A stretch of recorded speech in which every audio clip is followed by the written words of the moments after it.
Hey, look, that truth springing up all through the earth right now, and they don't like this. Nah, they don't like when they see them boots coming through their city, you know what I'm saying? They don't like this true prophets of God. We back, and that's a fact. They know we some gods, they don't like it. I know. No, they can't stop this truth, they hearing it right outside they door. Yeah, we gon' bring the north, I know they heard we coast to coast. Now we ain't tryna be cocky, but these laws there we gon' boast. Yeah, Christ he coming back with that fire, ooh, I swear they toast. I can see the fear on their face, it look like they seen a ghost. Yeah, Babylon getting the short, all I can say is whoa. Yeah, that pressure building up at any time, it's about to blow. We got plenty ammo, but our weapons ain't carnal. Gotta fight these demons off, cause you know they ain't armor. You gon' reap what you sow, where I'm from, that's just karma. Tribe of Judah, on my line, yeah, I been in that jungle. On my way to the kingdom on this tight rope, tryna make my way out the dark, that's what the light for. The destruction of my enemies, that's the light for. Tryna go against my God, you suicidal. Think we got them nervous, they clowns just like circus. I done found my purpose, now I put them in verses. We pull up on churches like I bet you ain't heard this. Your pastor, he don't teach the truth, he ain't showing you the curses. Can't ignore the feeling, no pressure, it got me mad. I'm not out the spirit right now, I'm just in my bag. I'm just on this ride for a little while, trying not to crash. And we gon' rule this earth again, one day might I add. They know we some gods, they don't like it. I know, no, they can't stop this truth, they hearing it right outside they door. Yeah, we gon' bring the north, I know they heard we coast to coast. Now we ain't tryna be cocky, but these laws there we gon' boast. Yeah, Christ he coming back with that fire, ooh, I swear they toast. I can see the fear on their face, it look like they seen a ghost. Yeah, Babylon getting the short, all I can say is whoa. Yeah, that pressure building up at any time, it's about to blow. If you with us, then you with us. If you ain't, you hate Christ. And it ain't no way around it, you gon' have to pay the price. Roll the dice if you wanna, you will never see the light. And all I do is speak the truth, cause it make my teeth white. Israelites run the city, yeah, we got them all shook. And we ain't committing violence, we just reading out the book. You can humble down and learn, but if you scoff, you getting cooked. So repent and be converted, for you get your life took. By this weapon that we toting, it ain't physical, it's spiritual. Don't get chopped when that sword out, that's how his wrath get poured out. You can think it's a game if you want, whenever you see us in purple and gold. And we ain't no Q dolls and no Power Rangers. Judah blow, you better let them know. They know we some gods, they don't like it. I know, no, they can't stop this truth, they hearing it right outside they door. Yeah, we gon' bring the north, I know they heard we coast to coast. Now we ain't tryna be cocky, but these laws there we gon' boast. Yeah, Christ he coming back with that fire, ooh, I swear they toast. I can see the fear on their face, it look like they seen a ghost. Yeah, Babylon getting the short, all I can say is whoa. Yeah, that pressure building up at any time, it's about to blow. That's it. Yeah. Yeah.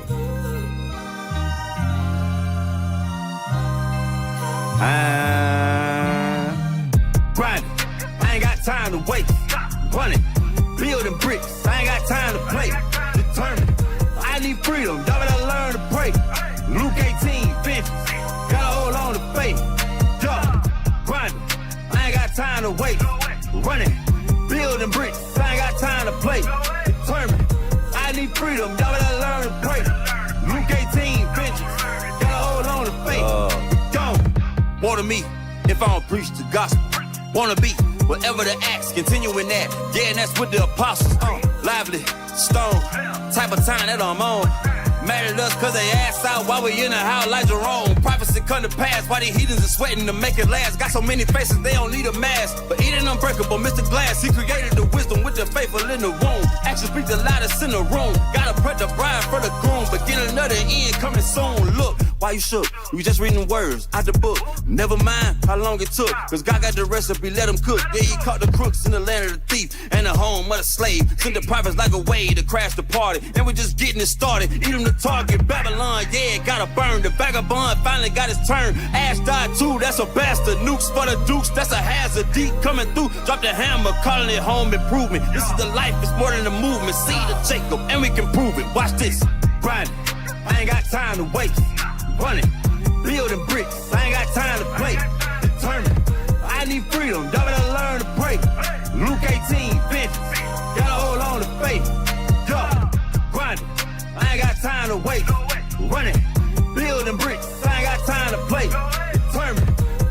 freedom, y'all better learn to pray.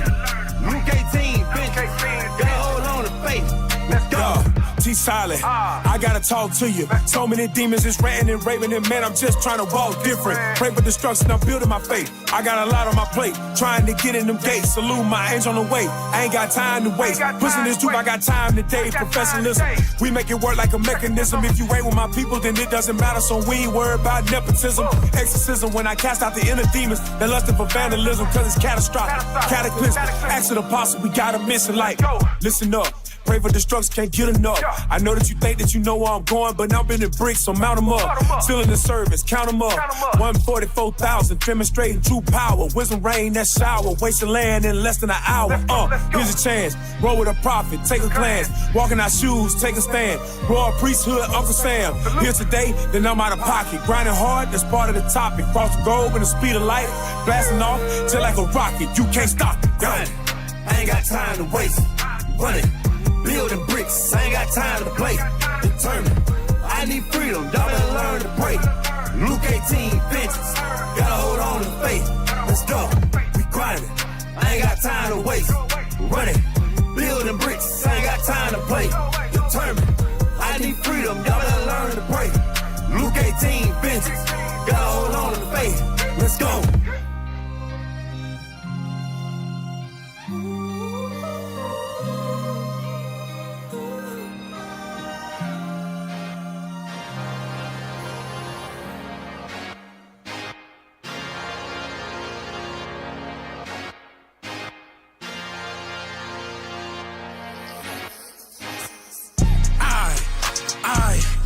I am the son of a God. I got a power with God. I am the son of a God. Prince of the power with God. Prince of the power with God. Lines like the iron dome evading missiles. Laugh now, cry later, all shits and giggles. Wicked gon' perish when them arrows whistle. Used to throw pistols, but now it's post pistols, 16-11, hold 12, I'm a shooter. So left red from Ruder to the tutor. My dream give you nightmares like Kruger. Hide the Jews with more Germans than Ruger. Like Samuel, I'm a bear of bad news. Little bruise couldn't two-step in our shoes. IUIC in your mouth, those our views. Concentrate on your camp like the false Jews. Snub nose of God, Bible my weapon. Officer of this lane, classes in session. Fire with the scripts, answering questions. Reloading ammo and getting these lessons. I am the son of a God. I got a power with God. I am the son of a God. Prince of the power with God. Prince of the power with God. The prophets ain't playing no games. We taking your glory and fame. We putting your nobles in chains. This kingdom is falling in flames. Lion of Judah, he cannot be tamed. Promise your life will not be the same. Pull up in clouds, you know we gon' rain. You better bow, don't look in my face. Two-edged sword and blood he gon' bathe. I am your God and you're a disgrace. If he praying for grace, he think of my face. Hidden history you try to erase. It's a mystery, our image deface. We God's infantry, stay in your place. I am the son of a God. I got a power with God. I am the son of a God. Prince of the power with God. Prince of the power with God.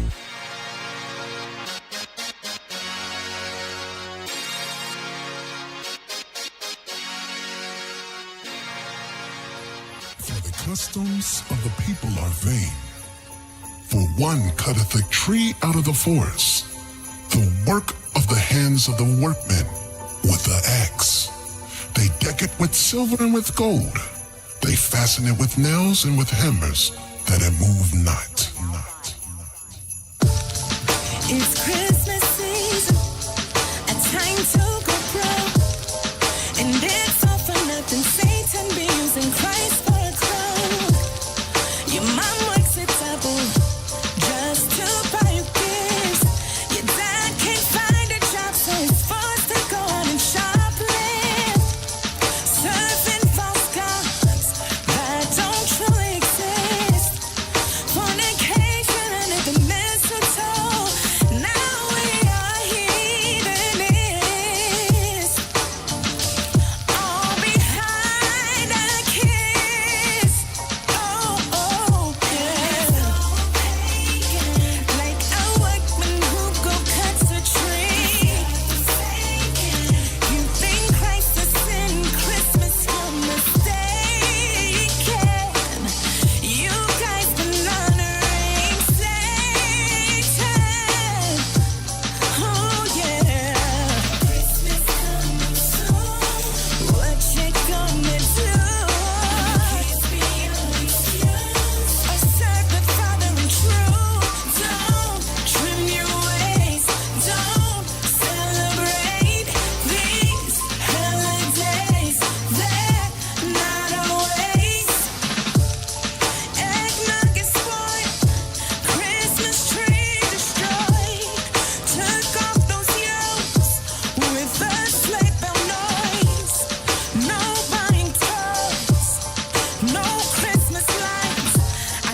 dismayed. The book of Jeremiah, chapter 10.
Shalom.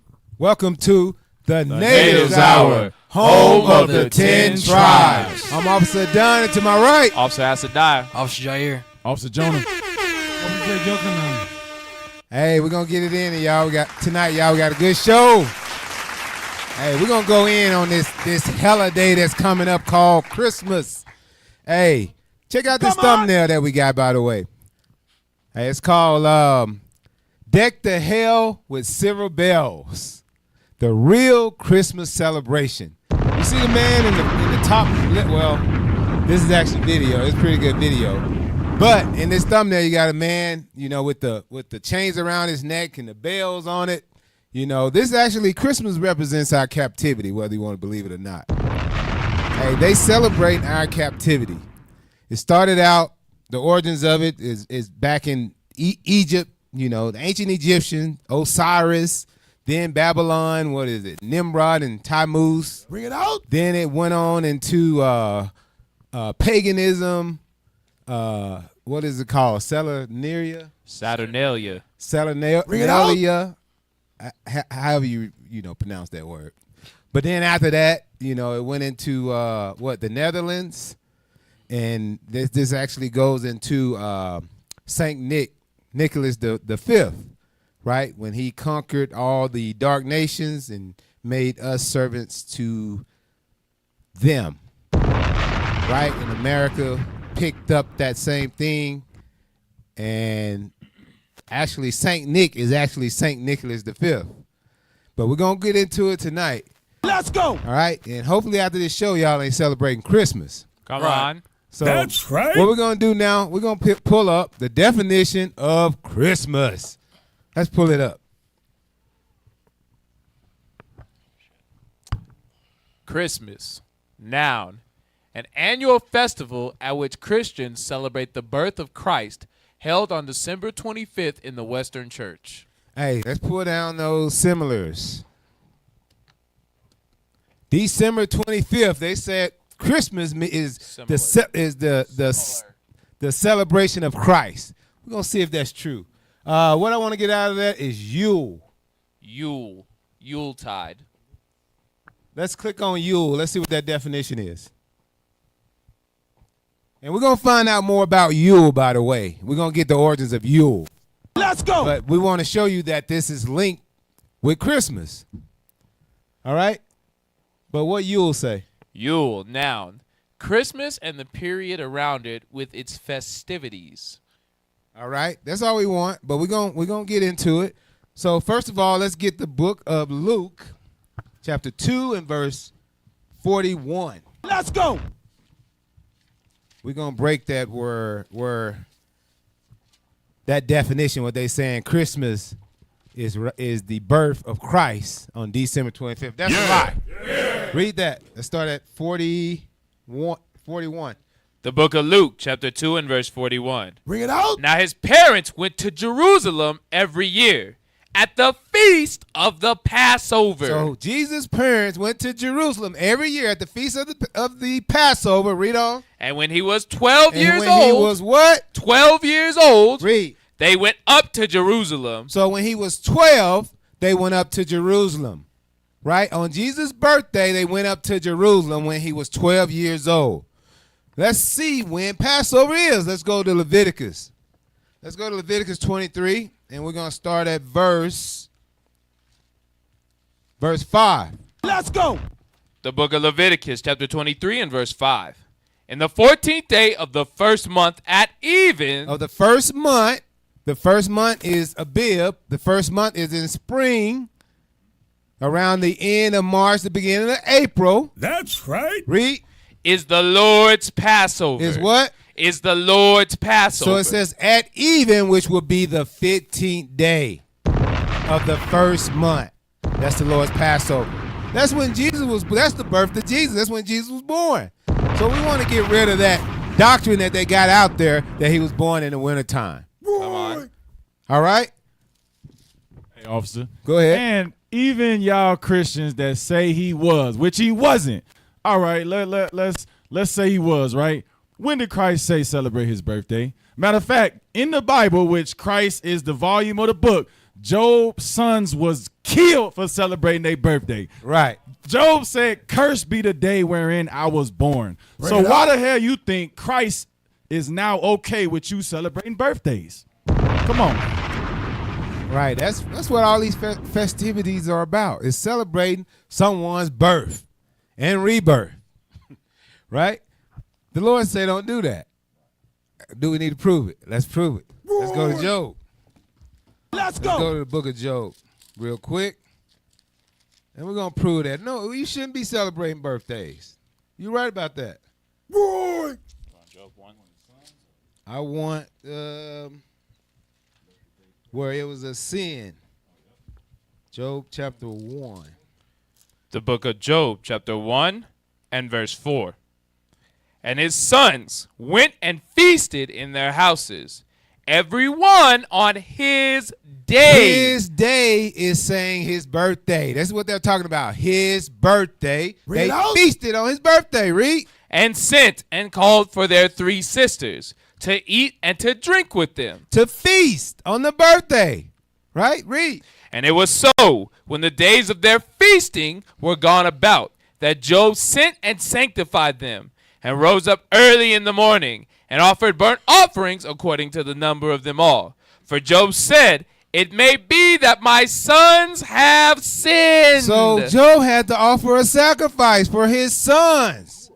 Because they're what? His sons have what? Have sinned. What they sin by? Celebrating their birthday. Right. Celebrating your birthday is a sin. Read on. Finish it out. And cursed God in their hearts. So they cursed God in their hearts by what? Celebrating their birthday. Bring it out. Read. Thus did Job continually. All right. Hey, you know what's crazy? Go ahead. So basically, when you celebrate your birthday and when you celebrate, quote unquote, basically when you celebrate white Jesus' birthday, because that's what you're doing with Christmas, you are cursing God. Right. When you celebrate Christmas, you curse God. And to that point, officer, because you mentioned Isis or Osiris being the pagan god that was worshipped in Egypt. You mentioned Nimrod, the little pagan boy that was worshipped in Babylon, Tammuz. Tammuz, yeah. Guess what that pagan god is today? That little white so-called baby Jesus. Sweet That they put the name of Christ on, a black man according to the Bible, but they just put a little sugar on the pagan day so you can celebrate it. So you can feel better about celebrating a pagan holiday. Put a little sugar on it was crazy work. They put a little sugar on it. Wild. Yeah. Wild work. I mean, think about it. Why would you take a tree and put it in your house anyway?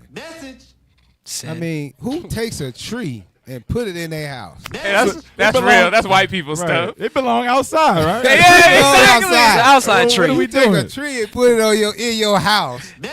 Hey, you know, black people, especially Benji. Benji don't even like dogs in the house, let alone. But you go and take a whole tree. Tree got bugs in it. Right. Tree got all type of weird stuff in it. Why ain't it in your house? Hey, that's real.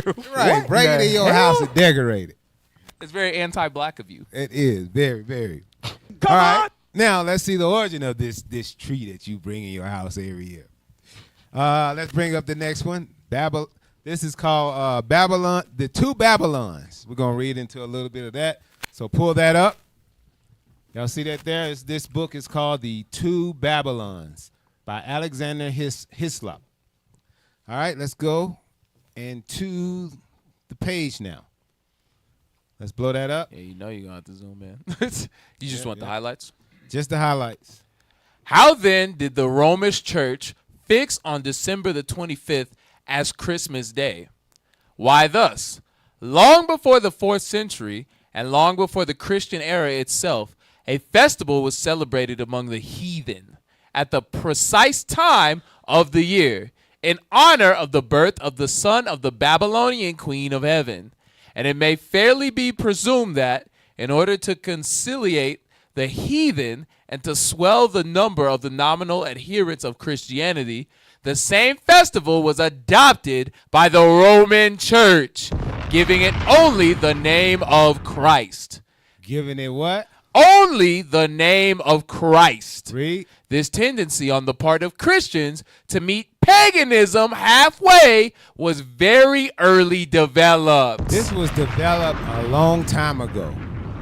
This so-called Christmas that you celebrate every year was developed a long time ago. Now let's look up. Let's see. Let's pull up. Hey, you know what's crazy, officer? Go ahead. This is what those apologetics be trying to pull on us all the time. They even got the brother Tertullian. They like to be like the church fathers, Tertullian. That's what our leadership, Deacon Ithon, the deacons, the bishops, been cutting that down. So you see, all of that you so-called Christian apologetics is celebrating is paganism. It ain't got nothing to do with the Bible. Right. Now, it also mentioned the birth of the son of the Babylonian queen of heaven. Come on. All right, now let's take this down. We're going to come back to this, right? We're going to pull up the next one that I have, the Babylonian queen of heaven. So we're going to take this one down, and you're going to pull up that next one that I have. It's in order. Make sure you guys like, share, subscribe. IUIC Denver in the classroom. Jair's doing a sweet point across my face. Yeah. Donate. Yeah, donate to the Booster Club. Not even there. Nope, you gotta go. Yeah, there we go. Donate to the Booster Club. Help send the profits all around the world, y'all. Donate. Stop celebrating Christmas. Yeah. Instead of taking that money and buying some gifts that your kids ain't finna use, they finna play with for that one day and then throw away or break. You're ungrateful, evil little kids. Yeah, and saying that a white man gave it to him. Instead of going broke, because you know you got to pay rent on January 1st, you can just take a nominal portion of that and donate it to the Booster Club. What's that portion? Right. A nominal. That means not big. Tell them. Why you keep doing that? Yeah, just a small portion of your funds donated to the Booster Club. Help uplift Black and Hispanic people all around the world. All right, let's pull that up. The Babylonian Queen of Heaven, often identified as Ishtar or Inanna. As what? Ishtar or Inanna, or later as the legendary Semiramis. Semiramis is referring to what they came up with as, they say she was Nimrod's wife. All right? You know it's crazy. Yeah. Not just was she was his wife, she was his mother wife. Like that was his mom. Like they was on some freaky weird Hamite stuff. Right. There was. and officer, they say she got pregnant miraculously. Right. That's where they get the Trinity from. We're Yep. going to show that too. Yep. All right. Read on. Had various consorts and divine figures associated with her, but the most prominent son figure often linked in ancient mother-son cults, particularly in biblical contexts like Ezekiel 8 and 14, was Tammuz or Drumazid, the god of shepherds, representing vegetation and rebirth, though he was sometimes her lover husband. Her lover husband. Her Wild. son/lover husband. So if you celebrate Christmas, you like incest? Damn. That's what we're Pretty saying. much. So if you celebrate Christmas, you are in a mother-son cult. You celebrating a mother-son cult. This is heavy because what you see around Christmas time, Mother Mary and white baby Jesus. They got it from this pagan day. Exactly. Officer, it makes sense now why you have so many son husbands in the black community. Damn. Because this is what Christianity The is. father Right. is invisible. Exactly. The father is God. invisible. Damn. Damn. Drop the bomb. Drop it. Come on, brother. Hey. Damn. Hey, before we read further, get the book of Ezekiel 8 and 14 to show that we was doing these same things back in this time. Hey, you know, Babylonian time. I'm sorry, I was you know What you how they got? say black folk, you know what I'm saying, they dad left them, so they go get some milk, and then they never came back. So that milk they get from Santa's, they pops coming back. Damn. Dang. Drop the bomb. Dang. Damn. So he stopped by once a year. Yeah, he to stopped by leave one a year. cup, a little bit of money, a little bit of gift. Hey, here you for go, the man. I kid. still love you. Hey, that is how black. Damn. Damn. Damn. Cold. Let's read that. The book of Ezekiel, chapter 8 and verse 14. Then he brought me to the door of the gate of the Lord's house, which was towards the north. And behold, there sat women weeping for Tammuz. Weeping for who? Tammuz. Tammuz. Hey, that's this idol god here. Damn. Tammuz. Bring it out. So it shows that we was doing this. We've been doing this for a long time. Can I get a precept Go to back ahead. that as well? Go Go to Jeremiah. Oh, You already got that? You got it? yeah, I do. I All do right, got it. No, you good. You good. Go ahead. But go ahead. Go ahead and bring it out. I'll read it Go for ahead, you. I bring got it you. out. What's it? Jeremiah. 44. Yep, I got 15. you. I'll read it for you. Let's go. The book of Jeremiah, chapter 44. And you said which verse? 14 or 15. Verse 15. Let's go. The book of Jeremiah, chapter 44 and verse 15. Then all the men which knew that their wives had burnt incense unto other gods, and all the women that stood by a great multitude, even all the people that dwelt in the land of Egypt and Pathros, answered Jeremiah, saying, As for the word that thou hast spoken unto us in the name of the Lord, we will not hearken unto thee. But we will certainly do whatsoever thing goeth forth out of our own mouth, to burn incense unto the Queen of Heaven. Which is Ishtar, the Queen of Heaven. All right, they burnt incense to the Queen of Heaven. Damn. And they lords knew it during this time. And you know it's crazy. They told Jeremiah, they said, whatever, I do what I want. Exactly. The strong, independent black woman, even Exactly. in the time of Jeremiah. Even in the time of Jeremiah.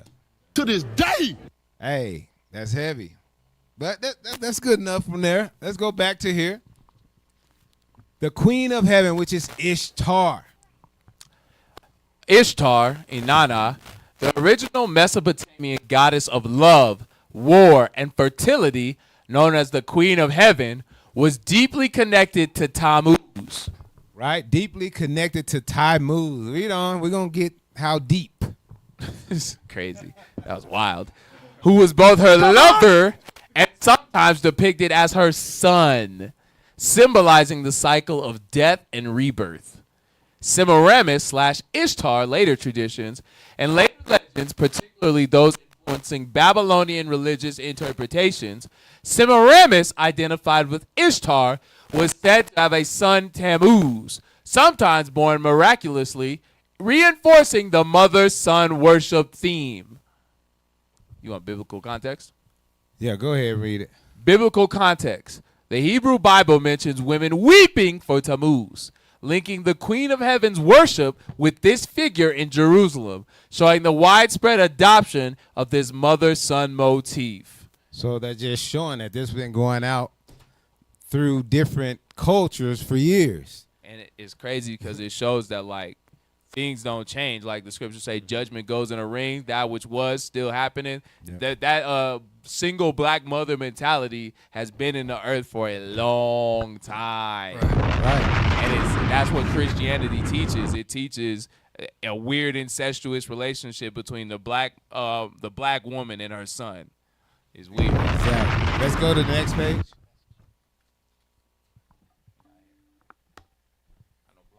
Let's blow that up.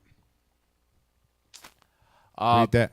Mythological and theological traditions, especially from Alexander Hislop's writing, Nimrod is said to have had a son named Tammuz, often presented as a divine figure, born miraculously to Nimrod's wife. So this is like they saying like Christ was not God came down and put a seed in her or something. Right. Immaculate conception. Immaculate conception. Message. Same thing, just over and over again like a ring, like you said. Message. Read on.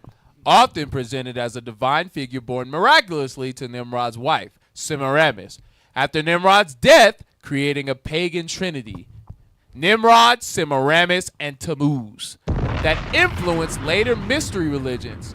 Though historical sources for Dumuzi, Tammuz point to Sumerian gods with different parentage like Enki and Datur. Key points from the traditions. Origin story: after Nimrod's death, Semiramis claimed to conceive Tammuz miraculously, sometimes as a sunbeam, identifying him as Nimrod's reincarnation. Pagan Trinity. This trio, Nimrod as Father, Son, God, Semiramis as Mother, Queen of Heaven, right, and Tammuz as Divine Son. That's where the Trinity come from. Right? It's from this. Right? They just recreated it into what they wanted to be using Christ now. Message. Hey, let's go ahead and kill the Immaculate Conception. We killing it. Oh, Acts 2. Give me Acts 2 real quick. Because it's crazy how we reading this. Hey, man, when you celebrate Christmas, you are upholding the BS, the paganism, and this was before Christ. This story is before Christ. Right. But you steady gonna celebrate Christmas talking about it's Christ's birthday. Come on, man. Hey, read that. Was Jesus born miraculously? Let's see. Come on. The book of Acts, chapter 2 and verse 30. Therefore, being a prophet, It's talking about David. Go ahead. and knowing that God had sworn with an oath to him, What did God swear unto David that would come through his lineage? Come on. that of the fruit of his loins. All you Christians, what is that talking about? The fruit of your loins. Christians, what is that talking about? Go ahead, read. That of the fruit of his loins, according to the flesh. It's talking about your seed. It's talking about a man's seed, sperm, lineage of people. Come on. He would raise up Christ. Raise up who? Christ. So you tell it. So the Bible say Jesus came from the sperm of David, of David's lineage of people. Come on, man. Finish that up. To sit on his throne. To sit on his throne forever when he come back and return. Go ahead, Austin. And you know it's crazy. Right. It says that knowing that God had sworn with an oath. Meaning if you say that Jesus Christ was not born of flesh, that he didn't have a earthly father, that he doesn't come from the seed of David, if you say all that, you say he's miraculously born, you are calling God a liar. Blaspheming. You are a blasphemer. If you are in Christianity, you are a blasphemer. That's Exactly. Yeah. Hey, y'all Christians, pay attention Come to on. what's going on. Hey, Come on. read. Let's finish this out. Let's pull that back up, that article. We on symbolism. Symbolism. Or no, pagan trinity. This trio, Nimrod as Father, Son, God, Semiramis as Mother, Queen of Heaven, and Tammuz as Divine Son, became a model for later pagan worship, influencing cults like those of Bacchus. Bacchus. We all heard of Bacchus. Bacchanal, Carnival. Oh yeah, you so-called West Indians. God called you Benjamites. If you celebrate Carnival, you are worshiping Bacchus. You worshiping the devil. Right. Now let's go. Pull it back up. We're going to go to symbolism. Symbolism. Tammuz was often depicted as a shepherd. As a shepherd like Christ. Associated with nature, death, and rebirth, with his story linked to the cycle of seasons. Except his story was linked to the cycle of seasons, right? But Christ was associated with death and rebirth, or death and what'd you call it? He's going resurrection. Yeah, death and resurrection. All right, now let's go back to the two Babylons. And that's crazy because it shows how all the other nations, the white man included, they worship nature. They don't actually worship God. They worship the things created and not the actual creator, like the Bible said. Because God is only for the so-called blacks, Hispanics, and Native Americans, the Israelites. That's all God is for. He's not for the white man. So the white man worships Santa, Satan, but he tricked us in our slavery to do the same thing. Okay, we're going to go down to the last paragraph.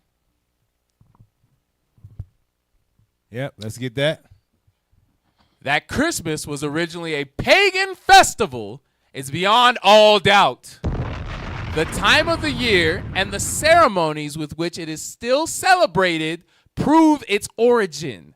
In Egypt, the son of Isis, the Egyptian title for the Queen of Heaven. All right, hold it right there. Let's get let's pull up Isis. I think I had said Osiris, but Isis. Let's pull that up. Yeah, in the Osiris too. That was his parents. Right. Yeah. Okay. In the Egyptian mythos, Osiris is Nimrod, or what they call it. Yeah. No, Tammuz is always going to be the sun. Right. So that'd be like Horus or Ra. Mm-hmm. Semiramis or Ishtar is Isis, and then Osiris is Nimrod. Yeah. That's how it works. So pull that up. Let's read it. We're going to go through it. Isis's son is the ancient Egyptian god Horus, a sky god depicted with a falcon's head, who was magically conceived by Isis and her resurrected husband Osiris. So they're saying the same thing. They rerunning the same play. The same play. But this was Egypt, which was before Babylon. So basically Egypt took what Babylon, wait a minute. The Babylonians took what the Egyptians was doing. Come on, man. It's actually the reverse, because Nimrod came first. Okay. Do you mind if I pull the scripture real quick? Go ahead. Go to Genesis 6 to back that up. Because Nimrod is what they all base it on. He was the first, we'll read it, because he was a hunter.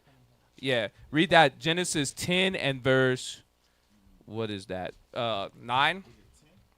Read verse 8. Yes, chapter 10 and verse 8. Genesis chapter 10 and verse 8. Bring it out. And Cush begot Nimrod. Cush is the father of the Nilotic Ethiopians, the Nilotic East Africans. Go ahead. Begat Nimrod. So Nimrod is what this myth is based off of. So that would be your Osiris in this situation, or Zeus, or you're going to get into it later, the European version of it. Read. And Cush begot Nimrod. He began to be a mighty one in the earth. Meaning he was a king. He was a king and a terrorist. He was like Donald Trump or George Bush. Read. He was a mighty hunter. Or George Washington. You feel me? Go ahead. He was a mighty hunter before the Lord. He was a mighty hunter because he was killing people and conquering, but he also was a hunter of souls.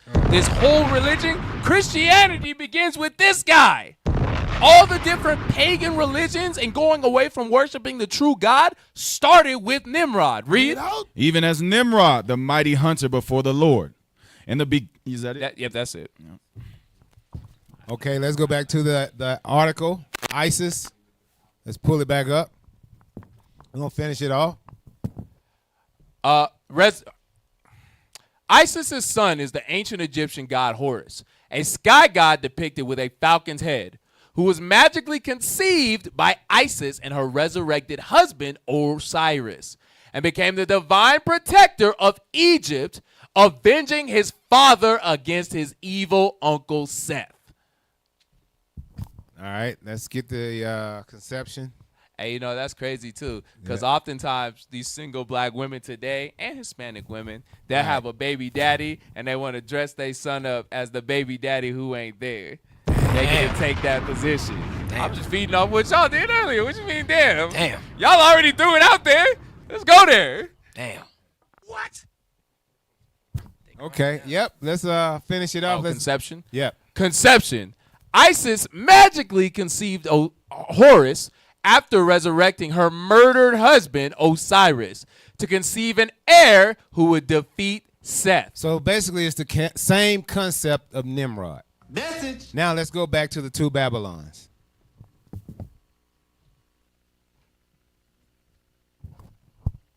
Yep.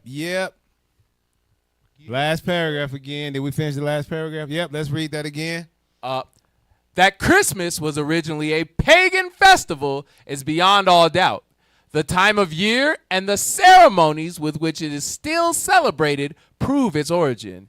In Egypt, the son of Isis, the Egyptian title for the Queen of Heaven, was born at this very time, about the time of the winter solstice, the very name by which Christmas is popularly known among ourselves, Yule Day. What day? Yule Day. Yule Day.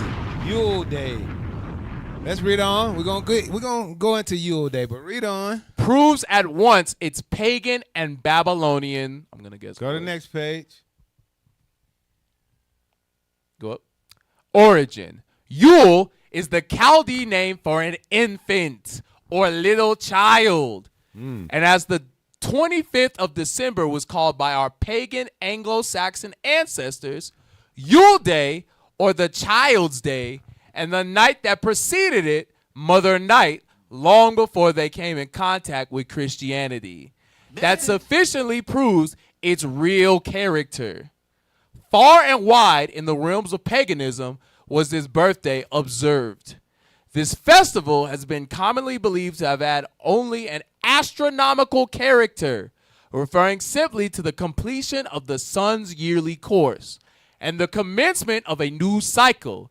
But there is indubitably evidence that the festival in question had a much higher reference than this, that it commemorated not merely the figurative birthday of the sun in the renewal of its course, but the birthday of the grand deliverer.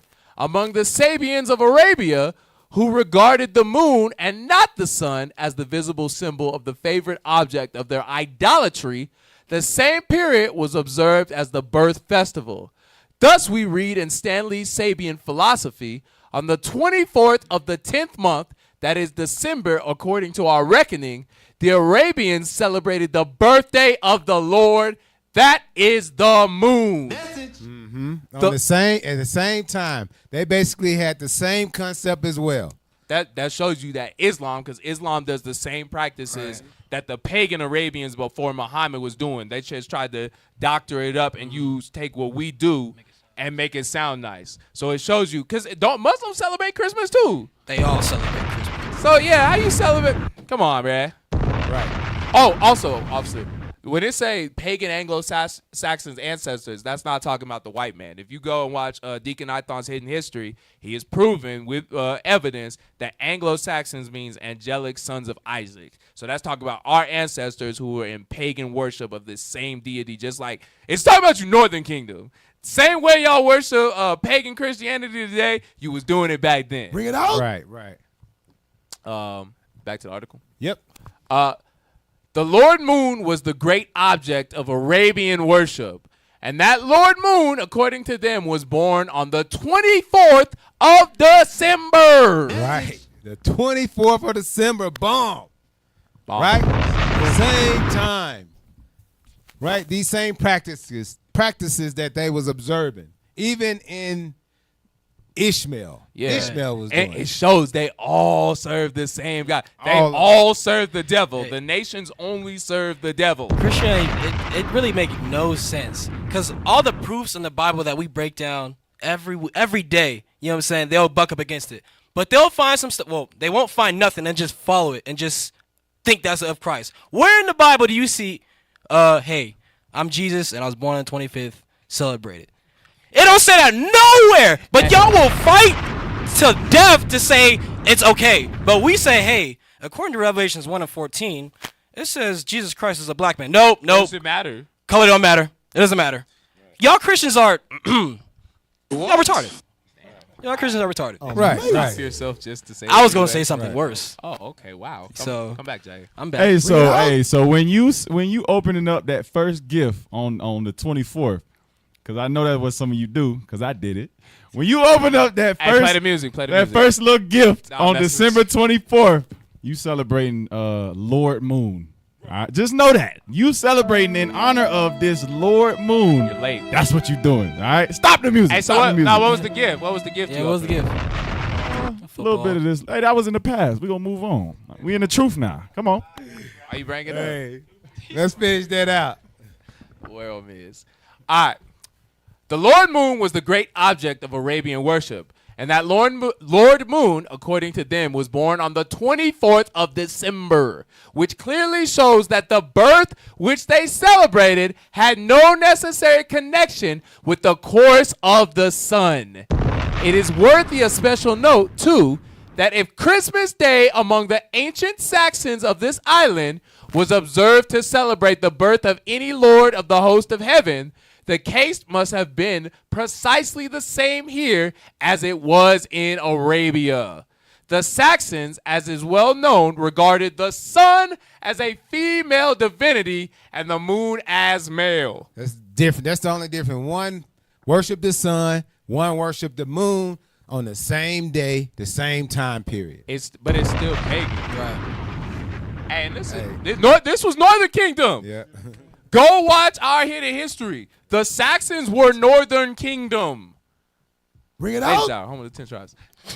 All right, read that. It must have been the birthday of the Lord Moon, therefore, and not of the sun, that was celebrated by them on the 25th of December, even as the birthday of the same Lord Moon was observed by the Arabians on the 24th of December. Message. Go down. Read. Even where the sun was the favorite object of worship, as in Babylon itself and elsewhere. At this festival, he was worshipped not merely as the orb of the day, but as God incarnate. As what? God incarnate. It was an essential principle of the Babylonian system that the sun, or Baal, was the one only God. When therefore Tammuz was worshipped as God incarnate, that implied also that he was an incarnation of the sun. Message. Hey, that's what I meant to say. Baal is also going into Nimrod and all that. Yes. Bring it out. Yes. Hey. And like you were saying earlier, nowhere in the Bible says that you need to bring a tree in your house and this tree represents Christ's birthday. It says the opposite. It says the opposite. Exact opposite. Exact opposite. Bring it out. I mean, hey, you in the spirit. Exact opposite. Don't say bring no damn tree in your house. Let's go. I mean, everybody should know where we're going, but if you're a first-time viewer, Jeremiah chapter 10 and verse 1. Let's go. Hear ye the word which the Lord speaketh unto you, O house of Israel. The house of Israel is you so-called blacks, Hispanics, and Native Americans. Read. Thus saith the Lord. Thus said God. Here's what the Lord had to say. Read. Come on. Learn not the way of the heathen. Learn not the way of the other nations. Don't learn paganism. Right? All this stuff. Idol worshiping. Don't learn the way of the heathen. Read. And be not dismayed at the signs of heaven. Don't be dismayed at astrology and etymology, all this stuff that they link the sun worship and all this stuff from. That's the crazy part. We just read through how everything that you worship goes back to worshiping the sun and moon. The Bible is a true book. Exactly. Or the heathen are dismayed at them. The heathen are dismayed at them, or what is it called? Just amazed at them. Read. For the customs of the people are vain. Their customs are vain. For what they do? For one cutteth a tree. One take a tree out where? Out of the forest. With bugs all in it. Come on. Right? And whatever else in it. Read. Bring dirt in the house. Dirt and ticks. Amazing. Hey, they'll bring the tree in, but tell you take your shoes off. Right. You got a dirty tree in that house. But not blacks and Hispanics. We can't afford real trees. So you get a fake tree. Yeah, the plastic tree. You know what it is. Yes. Damn. Yes, the white one with the lights built in. You already knew what it is. God damn. And that's trauma. Officer, the Latino people go to Dollar Tree and get the Dollar Tree and they put in their house. Why baby Jesus? You know? He said he got the little like the yeah, I see them everywhere. You know, you said a Dollar Tree tree. A Dollar Tree tree. Now hang the white Jesus picture on the tree. Hold on, y'all. How big was the tree? Oh, yeah, $1. It was like this big, a mini tree. Yes. They didn't get no gifts. We have to stop. We have to stop. Yeah. I know, right? In my 32 years of living in the ghetto, damn, I have not a near time seen a tree in Dollar Tree. What are you talking about? Well, you gotta go to Aurora. I'm from Aurora. I ain't never seen that in no Dollar Tree in Aurora. It's possible they got them little mini trees in there. That's crazy. I ain't never seen. Maybe you should just not celebrate it. Maybe that's like not, a to-go tree. That's right. It's a go tree. Yeah. Let me get that to go. Right. Yeah. Let me get one of them and a scratch off. Trees be what? About what? 12. What? $1. 2-3 feet. 2-3 feet high. Oh, that's a pot. That's a potted plant. All right. Put it on your windowsill so it look like it's in the window when people drive by. Come on now, dog. That's oppression, yo. Jeremiah chapter 10 and verse 3. Let's go. For the customs of the people are vain. So their customs are vain. Read. For one cutteth a tree out of the forest, the work of the hands of the workmen. Right. It take work to cut a tree out the forest, right? Come on. That tree you can't just take the tree out of, it don't just rise up on its own like some mysterious object, like a chariot. Come on. You got to cut the tree out the ground and pull it up. Read. The work of the hands of the workmen with the axe. With an axe, you got to chop it down. They deck it with silver and with gold. Now they deck the tree with silver and gold. They deck the tree with silver and gold. There are more. They fasten it with nails and with hammers that it move not. They make sure it stand up right. Fasten it down with nails. Hammer the nails down so it don't move. Right? If this tree was a god, then you wouldn't have to do all that. You wouldn't have to put chains on the tree. All right? It would just stand up. It would just stand up. Damn. Come on. Right, read. They are upright as the palm tree, but speak not. The tree don't even speak. Right? The tree is a dumb tree. Right? You cut it out. You just cut it out the ground, and you ain't hear nothing. So you cut a tree. You cut. If I get a cut on my hand, you cut the tree. Right. The tree did not cut you. Exactly. The tree did not pick itself up and be like, "We moving." And then make a sound when you was chopping it. Ah! Tree was like, "Ah, goddamn, why you hit me?" No life in it. And the tree was like, "Me, damn, why you did that?" Then when you put it in the storage for the rest of them 360 days, it don't cry 360. You know damn well they keep that tree up for like 3 months. Right, for the other Come 10 on. months. What? Come you on. Know, it don't cry out. It ain't lonely in there. You just get it back out for the next Christmas. Come on now. What? Said it make no noise when you cut it. That's hilarious. They are upright as the palm tree, but speak not. They must needs be born. They must need be born, meaning they have to be carried. They have to be carried. These trees are not reincarnated. No reincarnated Nimrod, ain't no Tammuz, ain't nothing. This tree is a dead stalk because you cut the roots out of it. That's right. All right, let's go back. Hey, what you got? No, I was gonna ask, do you have like why they did this? Do you have that in there?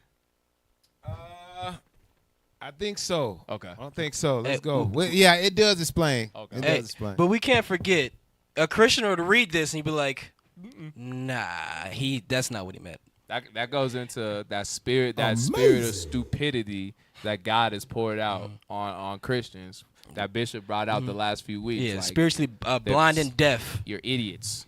Okay, it's the next page. I think we finished that one. Let's go to the next page. And that's sad too. You go broke trying to be like the white man, worshiping a fat white man in a tree. Yeah. Just for the Lord to come back and kill you for doing it. That Right. sucks. Stop it. Get some help. Officer, you know what I saw in the highway? I saw this brother. It was an Issachar brother. He had Christmas tree on his car. Like, he got Christmas lights all over his car. I'm like, what the you mean hell is on going his on? car? Was it like the Dollar Tree Christmas tree like you was talking about? I don't know, but he got all these lights on his car. I'm like, I'm trying to think, like, why would you do that? You know what I His mean? car always got lights on their car. No, he got Christmas Under the lights. car. Lights under the car. Right? Under the car, but he Right, got everywhere. Christmas lights. I'm like, damn, these people really, you know. Stop it. Got a white Get some help. Mother Mary on their window, like a sticker Right. and everything. Big sticker, you know, with Virgen de Say your line Guadalupe, now. you know. Say it, come on, say it. Eh, I say it. Go ahead. We the only people that get a white woman or a white man tattooed on our body. Right. You ain't gonna find no white man getting a Mexican tatted on him. right. Hey, David, I'll say darn boy. you right, man. Go what you got. Officer, can I put a scripture? Can I get Colossians 2:8? Yeah, because you guys Latinos, Hispanics, God don't call you that. God call you the children of Israel. That's right. So you guys gotta stop celebrating Christmas, New Year's, your birthday. You probably celebrated Thanksgiving, and that's not in the Bible. Read.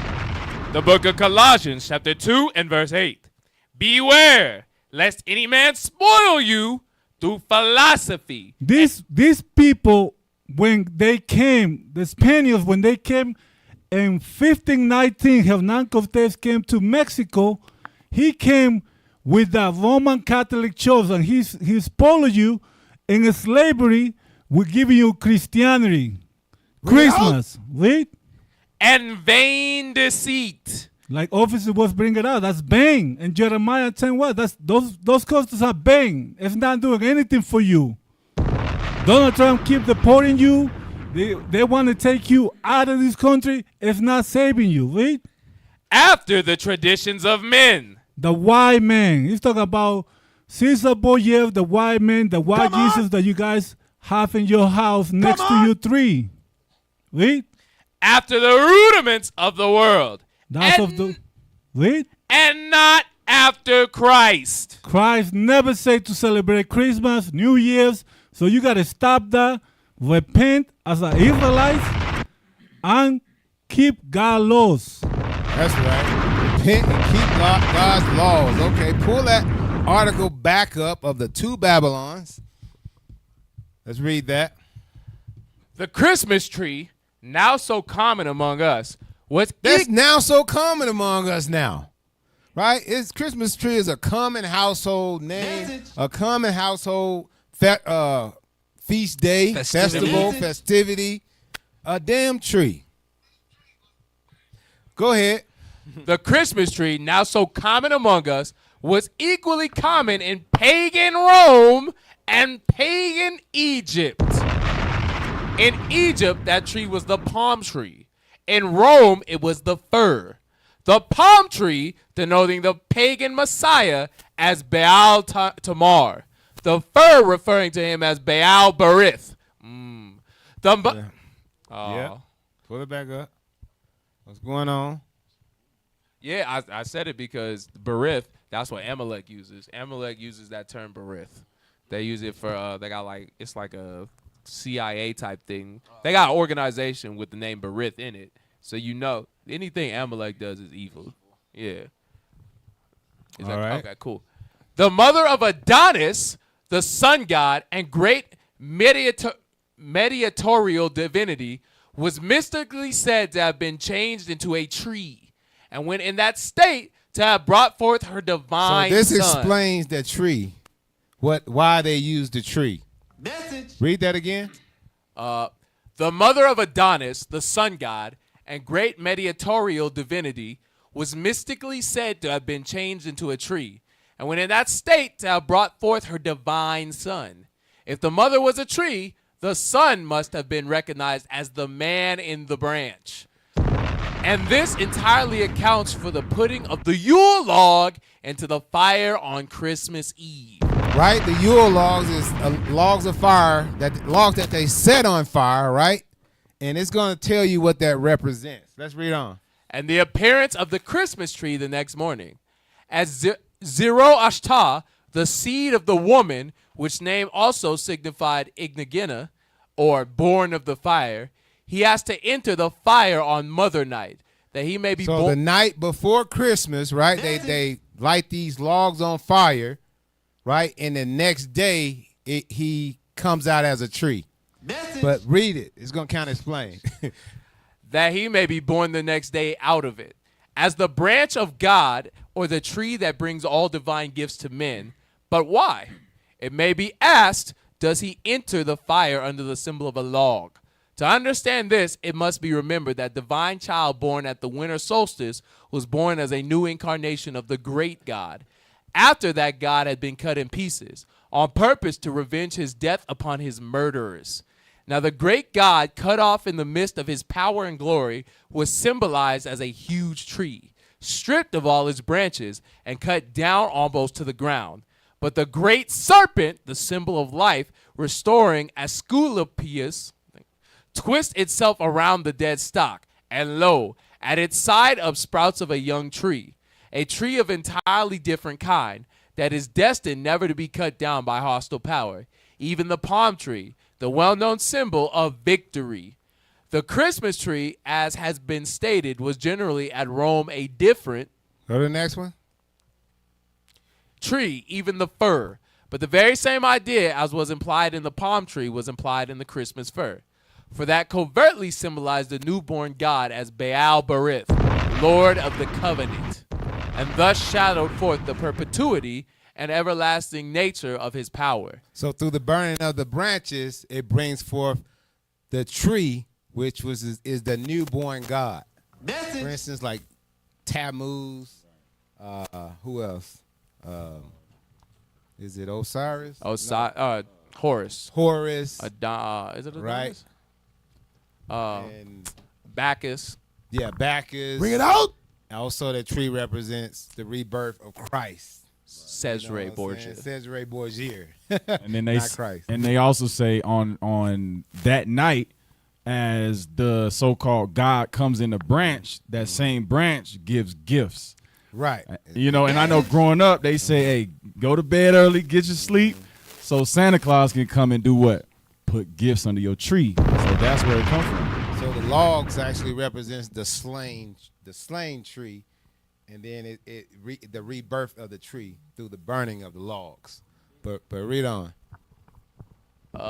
Thus shadowed forth the perpetuity and everlasting nature of his power.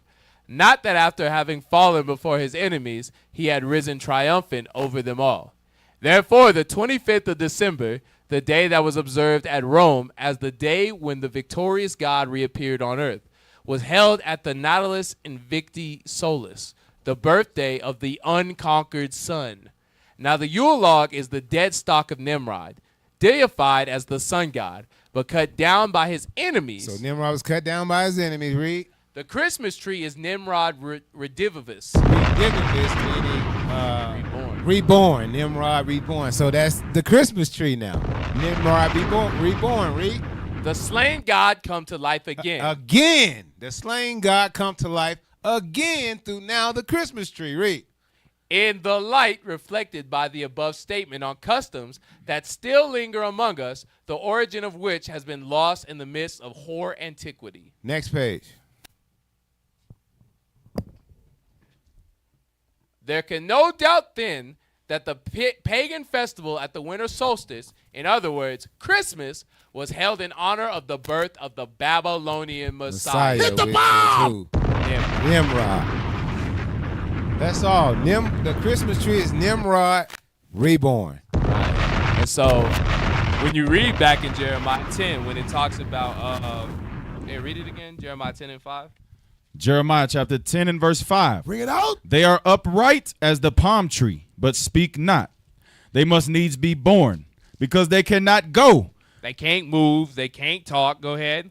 Be not afraid of them. It says, be not afraid of them. Why would God have to tell us to not be afraid of the tree? Because in Babylonian mythology, they thought that Nimrod, the great hunter, was inside of the tree.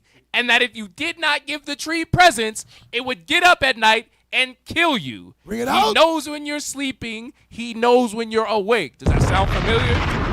That's where that comes from. Your Santa Claus is Nimrod. Right, and we're gonna see that tree also, the Yule log is gonna refer to. Actually, they sacrificing to that tree to Nimrod too. So we're gonna go to the Yule log next. You got something? No. Just what Officer was saying about we really treat this entity like a god, because who knows if you've been bad or good? God. Right. God's eyes is 10,000 times brighter than the sun, but we give that to Christmas and Santa Claus. It's the same thing. It's pagan worship. The white man. Yeah. And you know what also, when it says deck it with silver and gold, at the beginning of this custom, when the Babylonians was first doing it, it wasn't no little gold balls. It was heads, because Nimrod was going around cutting people's heads off. They would black people. Well, blacks, Hispanics, and Native Americans. They cut your head off. So Christmas is celebrating our death. Oh, he getting to it. We're not there yet. He's doing a yakanan. You jumping the gun. I'll sheathe my sword. Foreshadowing. So next we're gonna pull up. Right, we're gonna pull up Wheel of the Year. The Wheel of the Year. All right, and we're gonna go. I want you to read that. The Wheel of the Year is an annual cycle of seasonal festivals observed by a range of modern pagans, marking the year's chief solar events, solstice and equinoxes, and the midpoints between them. Start right there. So this is going into the signs of heaven. The signs of heaven. Don't be amazed at them. Yeah. Okay. Bring it out. Now we're gonna go down. Show down. So that's that wheel. Hold, wait, officer. What you got? Scroll down like he said. What is that? What is that? That star right there? That star? Yeah. That star of Molech? Yeah. Wicca? Hey, move us off the screen, Almar.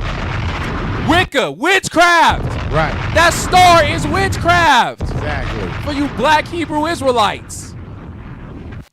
Now let's go to we're gonna go to festivals. And then we're going to stroll down to winter solace. And we're going to read the Yule. The winter solstice, midwinter Yule. The winter solstice falling on or about the 21st of December in the northern hemisphere is celebrated by neo-pagans under various names, including midwinter and Yule. A name used by neo-druids is Alban Arthan. It has been recognized as a significant turning point in the yearly cycle since the late Stone Age. But hold up, let's go to, let's see here.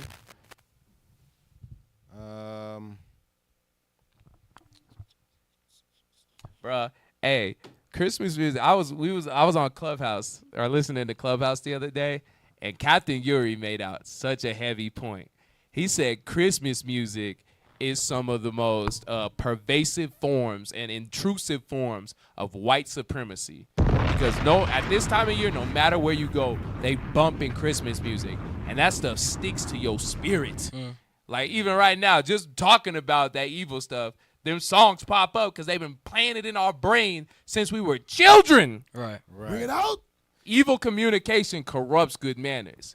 So you got to teach your kids, like we got the Feast of Dedication song. Right. We got all the songs pertaining to what we biblically should be doing. That's what you need to pump into your children. Yeah. Not Christmas music. Right. Teaching them worship a fat white man. Okay, let's click on winter solstice. Solstice. Click on that. Let's read that. Winter solstice. The winter solstice, or hibernal solstice, occurs when either of Earth's poles reaches its maximum tilt away from the sun. This happens twice yearly, once in each hemisphere, northern and southern, For that hemisphere, the winter solstice is the day with the shortest period of daylight and longest night of the year, and when the sun is at its lowest daily maximum elevation in the sky. Each polar region experiences continuous darkness or twilight around its winter solstice, the opposite event in the summer solstice. Just read that second one. The winter solstice occurs during the hemisphere's winter. In the northern hemisphere, this is the December solstice. And in the southern hemisphere, this is the June solstice. Although the winter solstice itself lasts only a moment, the term also refers to the day on which it occurs. Traditionally, in many temperate regions, the winter solstice is seen as the middle of winter. Midwinter is another name for the winter solstice, although it carries other meanings as well. Other names are the extreme of winter or the shortest day. Okay, now let's go back. We just want you to see what the winter solstice means. It's dealing with astrology, right? In the seasons. And darkness. And darkness. All right. That's the when darkness is the longest, basically, Right. and the light is the shortest throughout the whole year, basically. Yeah. Winter solstice. So in celebrating Christmas, you're celebrating darkness. Right. So basically the death and the reoccurrence of the sun. Damn. That's what they celebrate or they worship it. Now let's go back. Winter solstice, Yule. Yep. It has been recognized as a significant turning point in the yearly cycle since the late Stone Age. Ancient megalithic sites, Newgrange and Stonehenge, were carefully aligned with the winter solstice sunrise and sunset, while commonly referred to as Yule, after the Germanic and later Northern European winter festivals of the same name. Those celebrations by Germanic heathens likely followed the Christianization of the Germanic peoples. Historical sources indicate those observances coinciding with the full moon of the lunisolar month following the winter solstice, ranging between January 5th and February 2nd in the Gregorian calendar. The reversal of the sun's ebbing presence in the sky symbolizes the rebirth of the solar god. It symbolizes what? The rebirth of the solar god. Now click on rebirth of the solar god. Read that. Dying and rising god. A dying and rising god, life, death, rebirth deity, or resurrection deity is a religious motif in which a god or goddess dies and is resurrected. Examples of gods who die and later return to life are most often cited from the religions of the ancient Near East. The traditions influenced by them included the Greco-Roman mythology. The concept of a dying and rising god was first proposed in a comparative mythology of James Fraser's seminal The Golden Bow. Fraser associated the motif with fertility rites surrounding the yearly cycle of vegetation. Fraser cited the examples of Osiris, Tammuz, Adonis, and Attis, Zagreus, Dionysus, and Jesus. So all this come from the sun, which is, during that winter solstice, they looked at it. It died for a period of time, and then they celebrate its rebirth. Bring it So out. they linked it to those gods. Yeah, that makes sense because as we just went into the history, the moon and sun was at the origin of all of these pagan gods that was worshipped, going into Tammuz, so on and so forth. And when you look at, like you just brought out, officer, the winter solstice, right at that point, where December 21st, 22nd, at that time, from then on, the day begins to be longer and longer, as if the sun is like born again at that time. Yeah. So that's what they doing with that. Yes.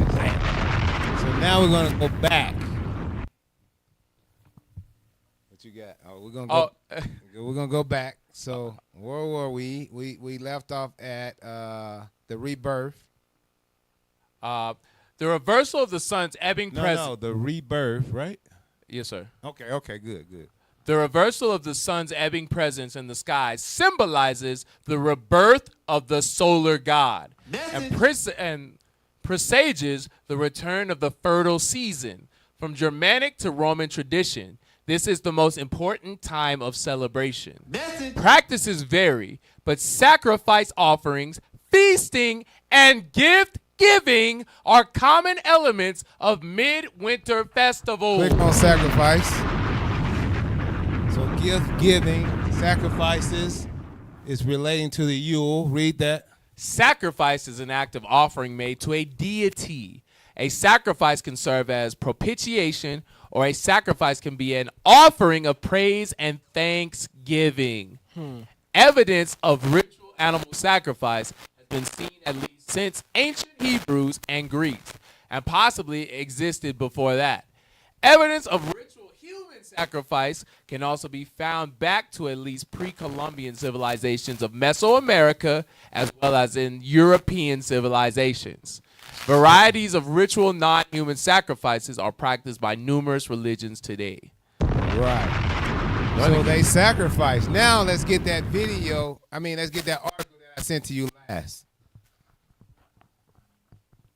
To show you that Northern Kingdom, Issachar, right, was worshiping the sun god as well. So let's look. Nope, not that. It's the last one I sent you. That you got to squeeze in and fit in there for me. Bring that one up. All right. Let's see the origins. Bring that on the screen. The origins of Christmas in Mexico and what remains. All right. Check this out. You can see the Aztec Empire, so-called Aztec Empire. What you got? No, zoom. I was going to tell him zoom in. Zoom in. Because if you look at this picture, what is that rolling down there? Hearts. Some hearts. Yes. Hey, it's going crazy. Sacrificing humans. Yeah. And that's what the Yule mean. And the sun looking down on it. That's crazy. The sun, which is the sun god. Hey, why they gave the sun a white man's face? He looking like it. Y'all crazy. Go ahead. All right. Yep. Scroll down. Just zoom in a little bit more. The words. No, it should be highlighted, right, or no? Oh, is it? Well, let's scroll. Well, it may not be. There we go. Scroll down. You said you wanted to scroll down? It may not be. Scroll down. Scroll down. Scroll down. Scroll down. Even that. Oh, okay. So scroll back up. I was going to say, even that first sentence. That's crazy. good. We just want that. Yep. Read that. Steaming tamales, chiles rellenos, atole, roasted pork loin, pozole. I don't know how to say that word. Bacalao. Okay, come on, Northern Kingdom. Ponche, romeritos.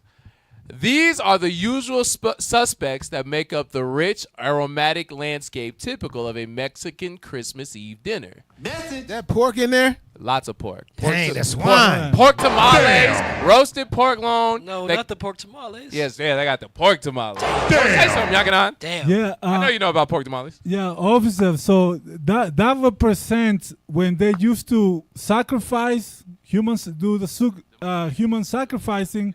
They used to cut the halves and they used to make a pozole, a soup. Pozole is a Mexican soup they make, and they used to eat it. Damn, y'all was So wild. it was cannibalism. Yes. Gad. It was cannibalism. And that's how the pozole came. What's that? They make soup out of those hearts of the people they was killing. What's that, brother? Hey, we gotta Sacrifice. Me and Officer Jair here are having a debate. He said you wildin', as if to say that you were the Aztecs doing this. He was. But I know you to be from the tribe of Gad. What tribe? That's right.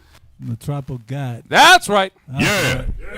Y'all say it loud and proud. Say it loud. From the tribe of God. That's right. If someone has to tell you to say it like that, you're probably not that tribe. What a hand clap. Y'all There you say it go. loud. There you go. I'm Gad and I'm proud. Late, but you did it. All right, let's finish it. I wanted to say Judah.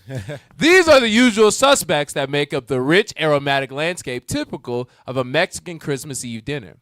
These dishes, along with the Christmas tradition forged with indigenous and Catholic influences, have been an evolution over time and a prime example of colonialism. But a few surviving dishes prove an umbilical connection to our roots and ancestry. Catholic influences. Right. Go ahead. The Aztec people, Which is Issachar according to the Bible. who reigned over 5 to 6 million people and up to 500 small states, were ruled as a civilization by the fealty to their gods and went to great lengths to please them.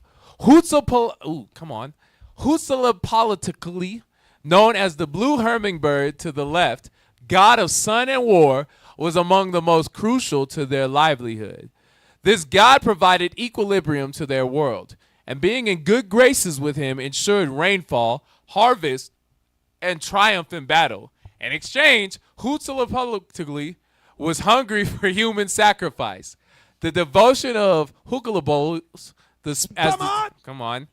Huitzilopochtli, as the Spaniards called him, came to an apex during the winter solstice. Rituals were drawn out throughout the month of December, but the major celebrations that marked the holiday spawned over the course of 4 days and was called Panquatzilazitli. Festivities began December 21st, and when the sun dies or stops moving to celebrate the sun's reemergence or birth on December 24th. Hit the bomb! They was worshiping the sun as well. They was doing the same thing. When the Spanish came over here, they just switched it over to white Jesus. Right? They said, okay, it's going to be Christmas now. Christianity. Right, officer, to your point, actually, when the missionaries came to enforce Christianity and Catholicism, they used to switch it over. It was easy for them to convert them because they was like, oh yeah, you praising the sun God.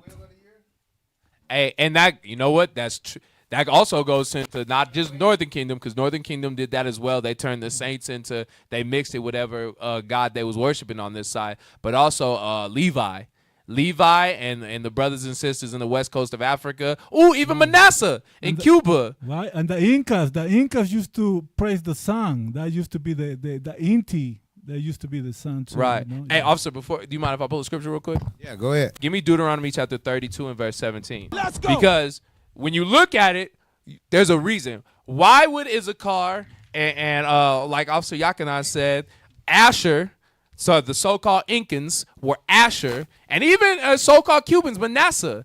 Y'all worship Shango and all those different gods, and y'all put that together with the Catholic Church. I know I did a sweet throat clear. Come on. Why would you be doing that? Where did you get that from?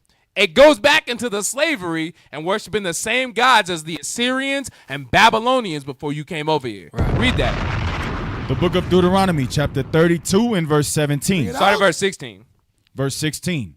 They provoked him to jealousy with strange gods. With strange gods. When Northern Kingdom got rich, they started worshiping the same gods as the Assyrians, and that's what got us taken into Assyrian captivity. By doing that idol worship, by worshiping a golden calf and saying that's our God. Read. With abominations provoked they him to anger. Those abominations is like Officer Yakana said, sacrificing human beings, taking the hearts out of people and making a soup out of their blood. That's an abomination. Read. They sacrificed unto devils. Unto devils. Your Sancti Claus, your whatever his name is, that's a devil. Read. Not to God. Not to God. Caesar Borgia is not God. Pope Alexander, isn't it Pope Alexander the Sixth? Pope Nicholas V. No, Alexander. That was Caesar Borgia's dad. His son. Pope Alexander. Right. That's not God. The white man ain't God. Read. Right. To gods whom they knew not. To new gods. Our fathers, Abraham, Isaac, and Jacob, because the so-called Hispanic man, the so-called Native American, you come from Abraham, Isaac, and Jacob. They ain't know nothing about no Hitzapalipaloo. They ain't know nothing about no Caesar Borgia. Read. To new gods that came newly up, whom your fathers feared not. They ain't fear no Nimrod. Right. They ain't fear no Christmas tree or no Sancti Claus. Right. Right. They didn't fear no tree. I ain't they afraid ain't of have no no ghosts. tree in their house either. Hey, you said that like Ghostbusters. I ain't afraid of no ghosts. Right. So we're going to pull up this next video, actually. What is the will of the year? And we're going to start at the first timestamp. And we're going to see how, this is going to show how they transition into Christmas. Let's play that. In this video, we're going to take a look at one of the most beautiful foundations of modern pagan practice, the Wheel of the Year. Whether you're brand new or maybe you're looking to deepen your path, this will give you a strong, clear understanding of how these seasonal festivals can bring magic and rhythm into your life. Let's start at the beginning by discussing exactly what the Wheel of the Year is all about. The Wheel of the Year is essentially a sacred calendar.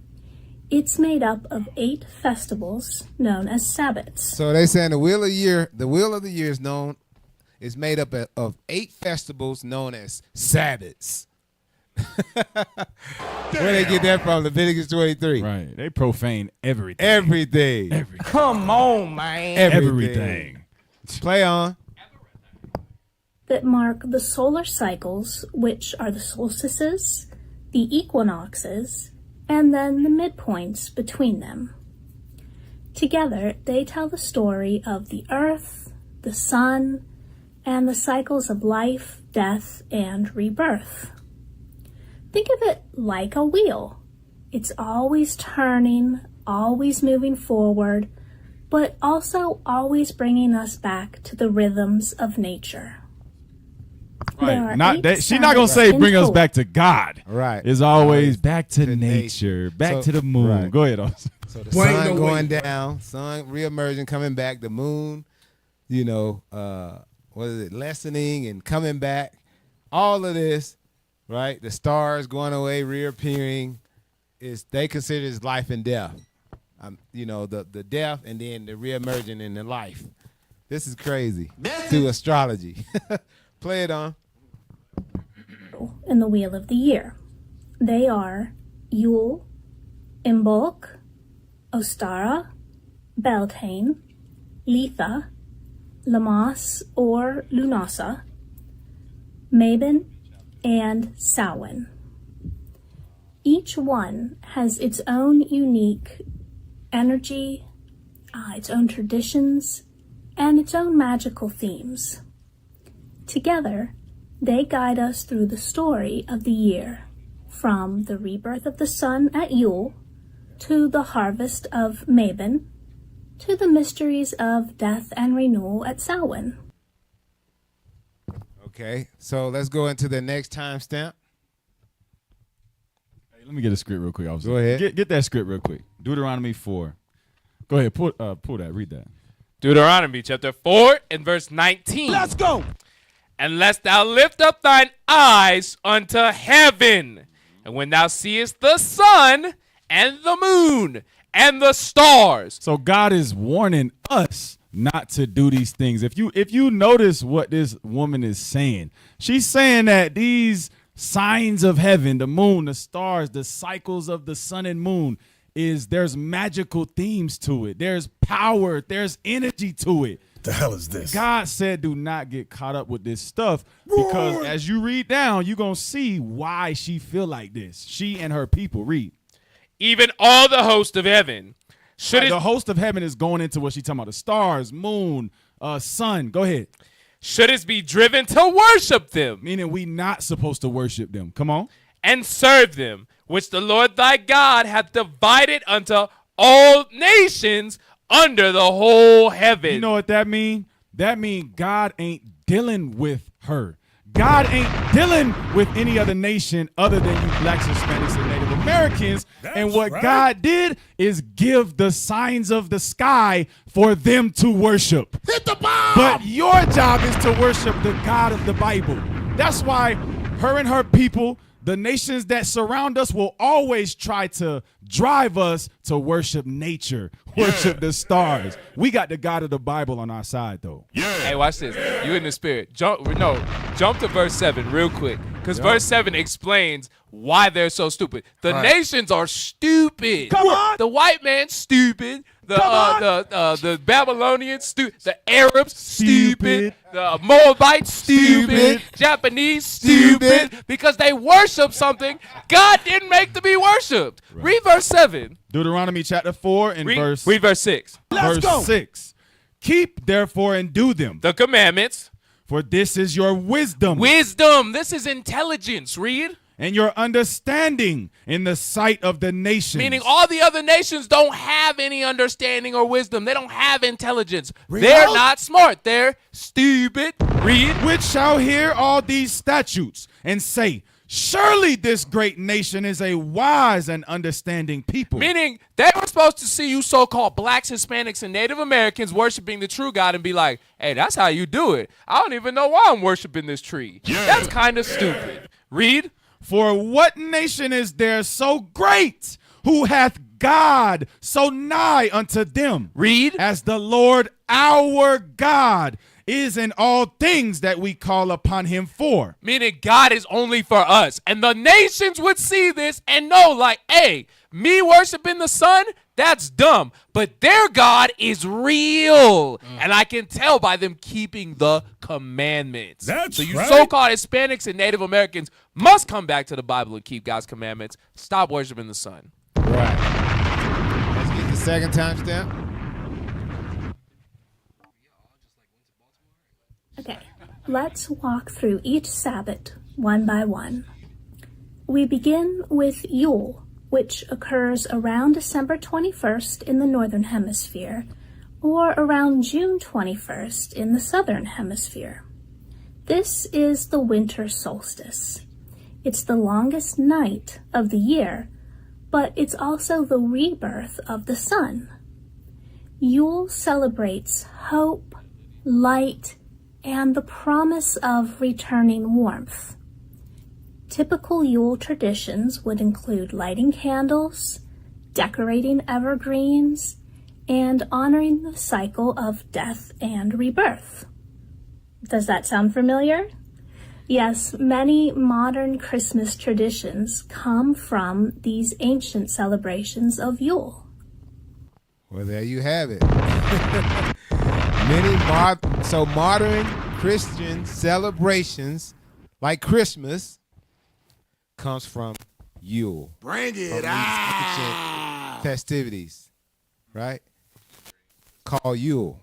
Yule, what else? Worshiping the sun, all of that. That's what Christmas derives from. And it's even so crazy that you have people get in the comments who worship these different nature things and call us dumb because we just reading out the Bible. Right. We choosing not to worship the moon. We choosing not to worship the sun. We think that's dumb, but we're the idiots because we believe in the God that created those things. Right. We choosing not to believe a tree is God. What does it say? It says worship the creature rather than the creator. Yeah, Romans 1. Yeah, obviously, a lot of Hispanic people, they worship these things and they go into santeria, brujeria, and witchcraft. Yeah, it's voodoo. That's, hey, you in the spirit. Because that's what when Officer brought it out on the Wikipedia page, the whole solstice thing, because it don't say solstice in the Bible. It talks about the seasons, and the seasons are dictated by the different feasts. You have Passover for the beginning of the year. You have the Feast of Ingathering or Feast of First Fruits or Pentecost. That's in the summer. You have the end of the harvest, which is Tabernacles or Ingathering. You have the Feast of Dedication at the end of the year. All these things show us when the seasons are. That's what God gave to us. But the nations, the white man and his evil and in his witchcraft, going into Santeria, that's where you worship the solstice and the sun and the moon. It's witchcraft, it's evil. Right. Speaking of which, now let's get the seven pagan festivals. Let's pull up that article. Look at this. All right. Let's read that. Dancing around the Wicker Man. You ever watch that Look movie? at that image. You ever watch that movie Wicker Man? I haven't. Oh man. Good. I mean, it's about this. It's about pagan festivals. It's about this dude. He goes to an island. The island has a cult, and at the end of the movie, they put him in this giant like wood statue, and they set him on fire. Did you just ruin the whole movie? It's a movie from the 70s. So they burnt him alive. Yeah, they burnt him alive. Dang. The Bible ruins the end of the world. At the end, we win. I knew that one. Hey, I knew that one. Hey, Jesus black. All right, what we got? Let's stroll down. You can still watch it. Y'all weird. Hey, zoom in. Here we go.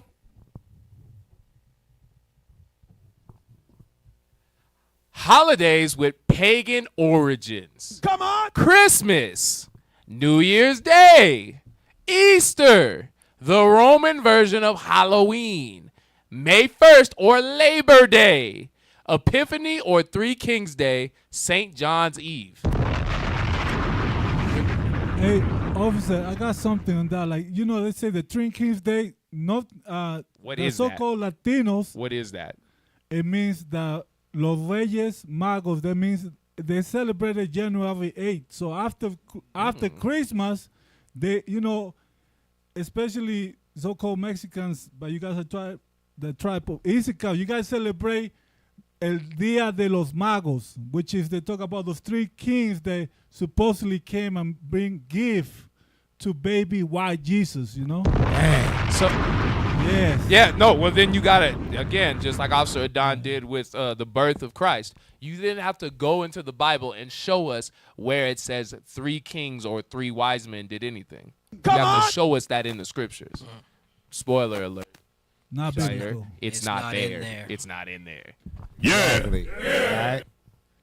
When we hear or read about pagan religions and traditions, we automatically think that they're long gone, things that have absolutely nothing to do with our modern lives. But if we are curious enough to just scratch the surface of our modern traditions, we might be very surprised to discover that there is actually nothing new in most of the holidays we celebrate every year. That's the thing about our people. They ain't curious about nothing. Nope. They are stupid. Stupid. Hit the bomb. You stupid. Come on, brother. All right, let's read on. But if we are curious enough to just scratch the surface of our modern traditions, we might be very surprised to discover that there is actually nothing new in most of the holidays we celebrate every year. When it comes to festivities, rituals, and traditions, we literally didn't invent anything. Message. We keep doing the same things the ancient Romans used to do 2,000 years ago. We simply call them by different names. If somebody wholeheartedly wished you a very merry Dies Natalis Solis Invicti, what would you reply? Or what if somebody were to ask you insistently about your plans for the Calendae January? Come on. It wouldn't ring a bell, would it? The Dies Natalis Solis Invictus and the Calendae January, aka Christmas and New Year's Day, are just two of the main holidays we still happily celebrate that actually go all the way back to ancient Rome.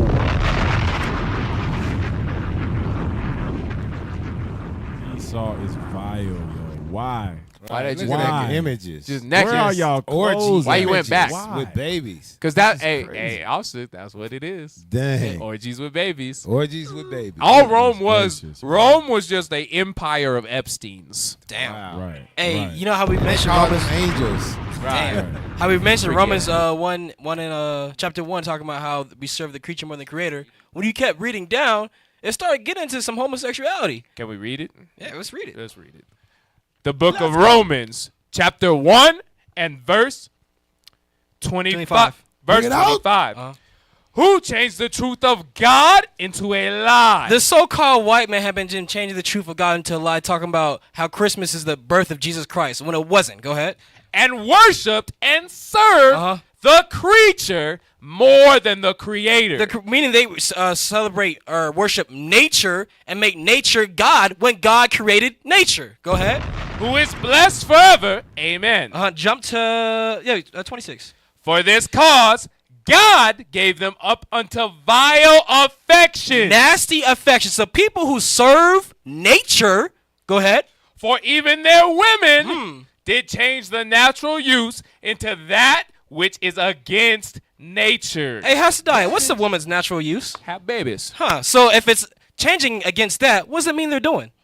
Gay. Gay. Meaning when you serve all these... Lesbian. Lesbian. You're funny. When you're carpet munchers and stuff like that, it comes from your feces that y'all keep because it stems from gay. Keep reading. Stems from gay. It stems from gay And sin. Come on. And likewise also the men. The men too, the little simp boys that love their mama. Go ahead. Leaving the natural use of the woman, buried in their lust. Burned in their lust. Burned in their lust. Then we get burned again. Go ahead. One towards another. Bars. Go ahead. Men with men working that which is unseemly. Meaning, so if you following the ways of this world, you're going to end up like a homo. You're going to end up being a homo. What's it? Unless the Lord would have left a small remnant, we would all been like Sodom and Gomorrah. Because all these pagan holidays go back to some nastiness. These people are disgusting, and we love to serve them rather than serving the Creator. It's heavy because what is the book we're in? Romans. And God is a master chess player, bro. All praise the Most High for leaving that remnant. Let's go down. Let's read on. That's right. But how come so many holidays survive, albeit in rebranded forms? When Emperor Theodosius issued the Edict of Thessalonica in 380 AD, paganism was outlawed, and the Christian religion became the one and only official religion of the Roman Empire. But for the many Romans who remained faithfully devoted to Jupiter and his mythological crew, the transition to the new monotheistic religion was anything but easy. And go back up. I'm sorry. That Emperor Theodosius, this is black people still. This is at the time when black people were ruling Rome. Bring it That's out. what that is. Reading. And so the church decided to replace the most important pagan festivities with new Christian holidays on the same dates, as the calendar remained pretty much the same as before. It was much easier for the one-time pagan populace to adjust his new faith. In exactly this way, the date of Christmas was established on December 25th in order to replace the old festival of the sun god. And the same happened with many other holidays. So they transitioned into Christmas. Read on. This strategy worked out so well that with the passing of the centuries, even the memory of the original pagan celebrations faded away and was almost completely forgotten. But this fascinating history is still everywhere apparent in Italy, if you know where to look. And on our expert-led guided tours of Rome, we love to help you uncover these hidden histories. So let's put aside for a moment our holidays as we have always known them and rediscover these ancient traditions. We have a lot more in common with them than you might think. Let's put aside these holidays and think about where they come from. Think about the ancient traditions, right, of Christmas, which is another name for Yule. Saturnalia. The sun god, Tammuz, Nimrod, Isis. Think about that. Now let's read about Christmas real quick. Christmas. We already know how we celebrate on December 25th. But how would ancient Romans have celebrated their pagan version of Christmas? For an ancient Roman, December 25th was the time to celebrate Sol Invictus, the unconquered sun. The sun god was venerated under different names all over the enormous territory of the Roman Empire and became the most important god during the 3rd century AD. The emperor Aurelianus built a big temple for the sun god in Rome and inaugurated it right on December 25th, 274 AD. It is no wonder that the biggest celebration of the sun god fell on this date at the beginning of winter time. On December 21st, in fact, with the winter solstice, the sun wins his battle against the darkness, and the daylight hours slowly increase. That's why such a peculiar date, marked by the victory of light, was busy with birthdays of many gods: Dionysus, Hercules, Adonis, Mithras, and even Tammuz, the ancient Mesopotamian god of fertility. But December 25th was only the last day of more than a week of celebrations in Rome, known as Saturnalia. Saturnalia. Read. Leading up to Dies Natalis Solis Invicti, the birth of the sun. Starting on December 17th, the Saturnalia involved a lot of banquets and a lot of sorts of parties with families and friends. During this time, all social rules were reversed, just like in the carnival. But the most significant aspect of Saturnalia was the traditional exchange of gifts, just like we do nowadays. The most popular gift for this occasion were little figurines of gods made out of clay. They used to be put on display on altar at home.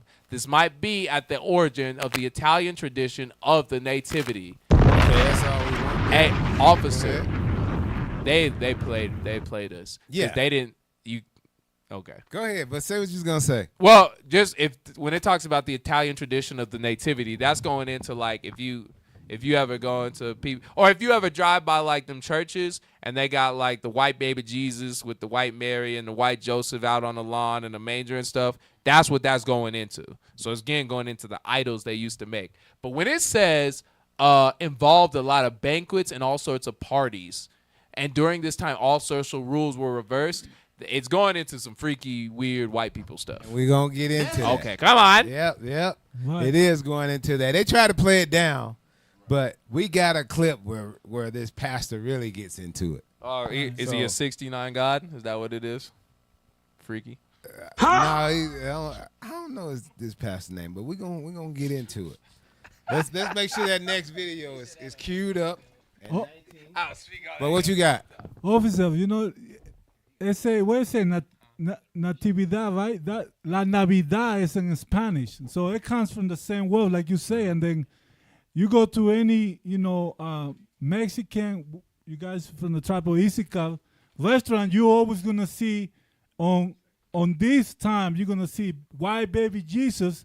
They don't put it into the 25th, so you're gonna see Virgin Mary and Saint Joseph, both white, and then they put the baby Jesus in the 25th. What type of Mary? Virgin Mary?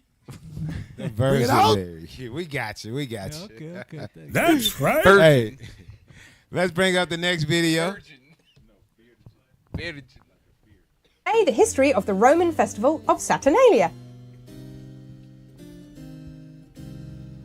But she ain't really gonna. Saturnalia started be just like she gonna sugarcoat it too. But that's okay. White people. Let's evil, go into bro. it though. White people are evil.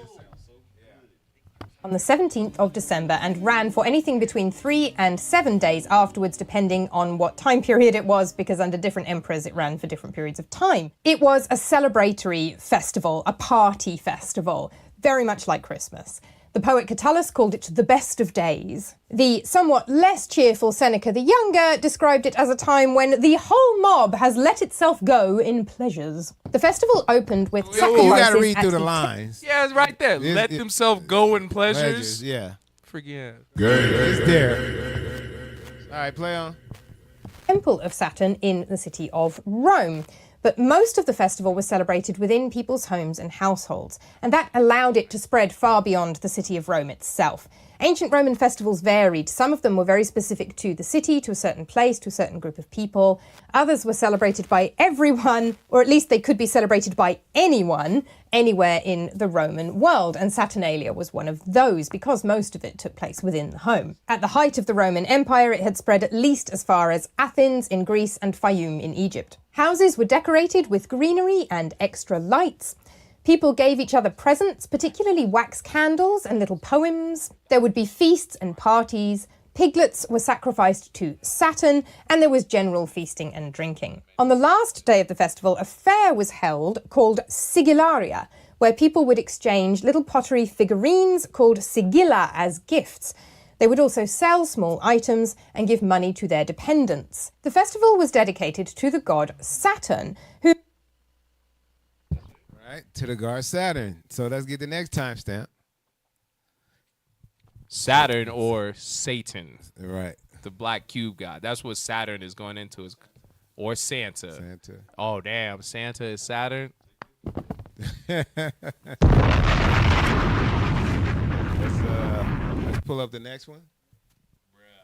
Saturnalia actually lasted quite a long time as a festival in its own right, and even existed briefly alongside Christmas. Macrobius wrote a text called It existed briefly alongside Christmas until they eventually transitioned strictly into Christmas. But play on. Saturnalia in the 5th century CE, following the form of the philosophical dialogue, kind of aping Plato's famous text Symposium from the 5th century BCE. By the time Macrobius wrote this text, any religion except for Christianity was illegal in the Roman Empire. All other religions had been outlawed by Emperor Theodosius in the late 4th century. So it was not legal to be anything other than Christian, but Saturnalia does still seem to have been around. Macrobius's text is set deliberately in the 4th century, in the past, a point before everything else was illegal, and features several different historical characters, including pagans, who are from different time periods, and it's all mixed up together. So it's not an accurate representation of any specific celebration of the Saturnalia. But it does give a general idea of the festival, and it also indicates that Saturnalia is still well known enough to be the centerpiece of a text like this by the 5th century CE. We know that it was being celebrated at least well into the 4th century, sometimes under the name of Brumalia, from Bruma, the shortest day. The solstice, the winter solstice in the Julian calendar, is the 25th of December, interestingly enough, albeit Saturnalia is of course celebrated from the 17th to about the 21st. Christmas was at that time relatively recently established. The first reference to the 25th of December as the Nativity of Jesus is in the calendar. Christmas was recently established. All right, and it was established based on these holidays right here. But play on these festivals. Of Philocalus from 354 CE, which also lists the 17th of December as the Ludi Saturnalia, the Saturnalian Games. We have to assume that in a Christian context, this is not what a Ludi would have been in years past, which is gladiatorial combat, but Ludi in the sense of playing games, parties and festivals. The 25th of December was the birthday of Sol Invictus, that is Victorious Sun, in the mystery cult dedicated to Mithras, as well as being the winter solstice. So presumably that's why the Christians picked up on it, to make it the day they chose to celebrate the Nativity of Jesus. It's not meant to be like literally that was his birthday. There are lambs. Go ahead, play it. Who's the white guy? Where are all those white people on the screen? In the nativity story, so it would have to be happening in the spring. It's more a day that's been chosen to celebrate the birthday of Jesus rather than anybody literally believing that Jesus was born on the 25th of December. Hey, they believe. I'm saying that should be such a slap in the face to the black, Hispanic, and Native American Christian. Your stupid self is out here. You out here believing that that's literally the white Caesar Borgia, the white Jesus' birthday, and the white woman herself is telling you like, nobody believes that. Right. You big dummy. Meaning they know it's not Jesus' birthday. Right. But you blacks, Hispanics, Native we Americans. don't know. You mind if I get a script? Get it. Get it. I know you good. Come on now, dog. Get Isaiah. What's wrong with you? Chapter 30, please, and verse 10. Because what you're going to notice, I think it was already brought out from one of the articles you brought out, officer, is during this time in Rome, what made the transition from it being celebrated named Saturnalia to being Christmas or Christ's birthday was just putting the name of Christ on it. Meaning what? Meaning people had an awareness that it had nothing to do with Jesus, but they went along with it just to feel better about, I'm good with God.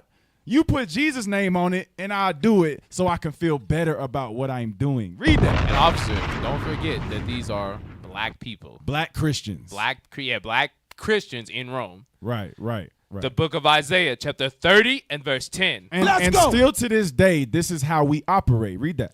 Which say to the seers, see not. Get verse 9, I'm sorry. Verse 9, that this is a rebellious people. Because it's a rebellious thing to find nowhere in God's word to celebrate Christmas, but you will not listen to us. You will do the tradition because you want to do the tradition because it's fun for you. It's for the kids, but you don't want to hear nothing God got to say. That's rebellious. Come on. You niggas are crazy. Lying children. Lying.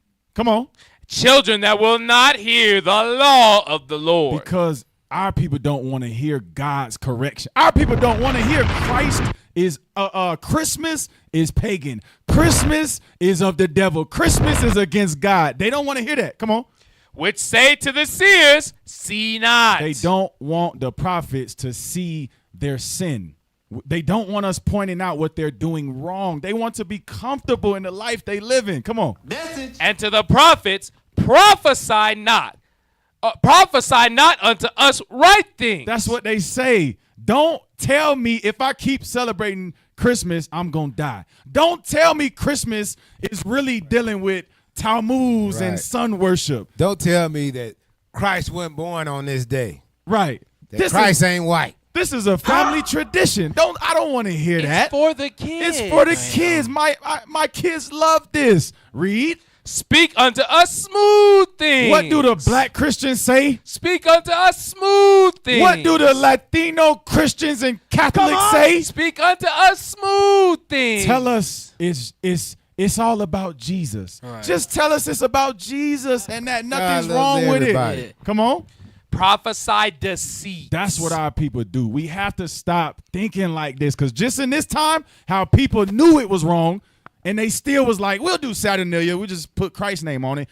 Still today, the information is out there. It has nothing to do with God. Right. You niggas are crazy. Because by celebrating Christmas, celebrating a day where they incorporate, quote unquote, Jesus with the customs of the white man, they now feel they can be closer to the white man.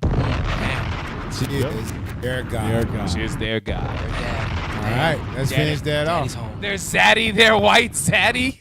Well, I didn't say that. You said that one. That's what they doing. I think, Captain Gab brought it out during his Sabbath morning class. How if you go into the Christian church and you worship Christianity, you have a homosexual relationship with the white man. You're saying only the white man can teach me how to be a man. Only the white man can teach me how to love my wife. And you, as a black woman, making your husband go into that white supremacy Christian church, you saying the white man got to teach your husband how to love you. You have a homosexual relationship with the white man.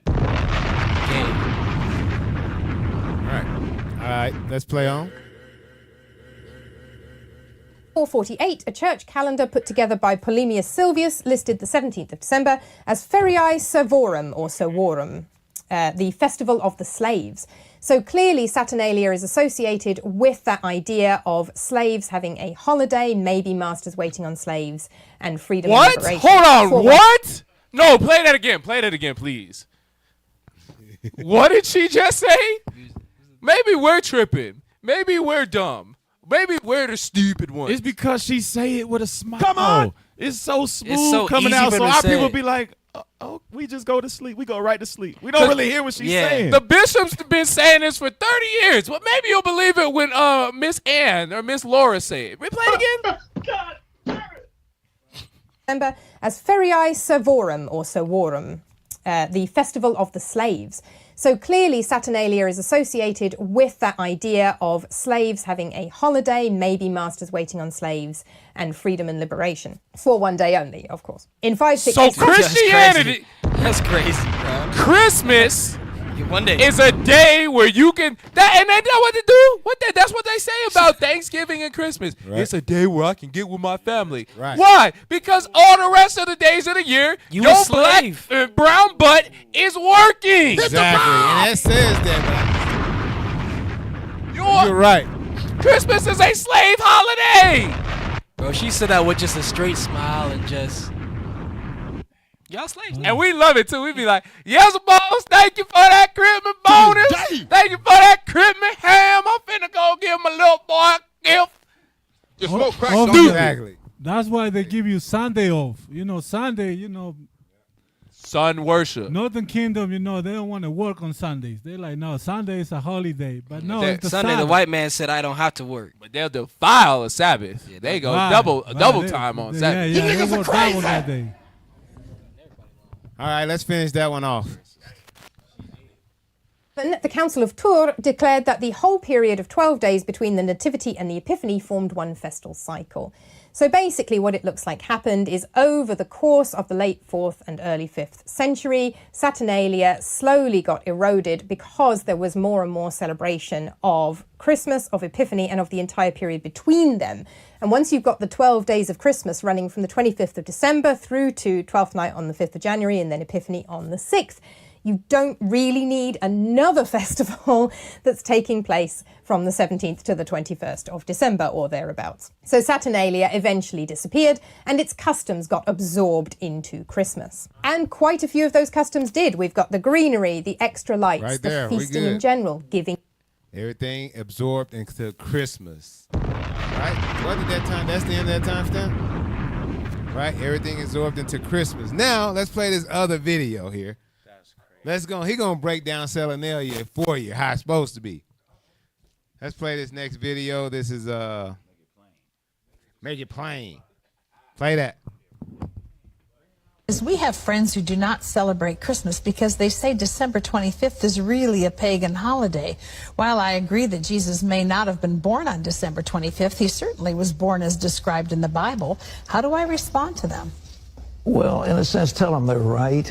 You see, the winter solstice a couple of days later was the shortest day of the year, and the pagans had something called Saturnalia, and it was a time of lawlessness. Yeah, and see, that's what the problem was. Because all the laws were suspended, and people, a bunch of singers who actually wandered the streets naked singing.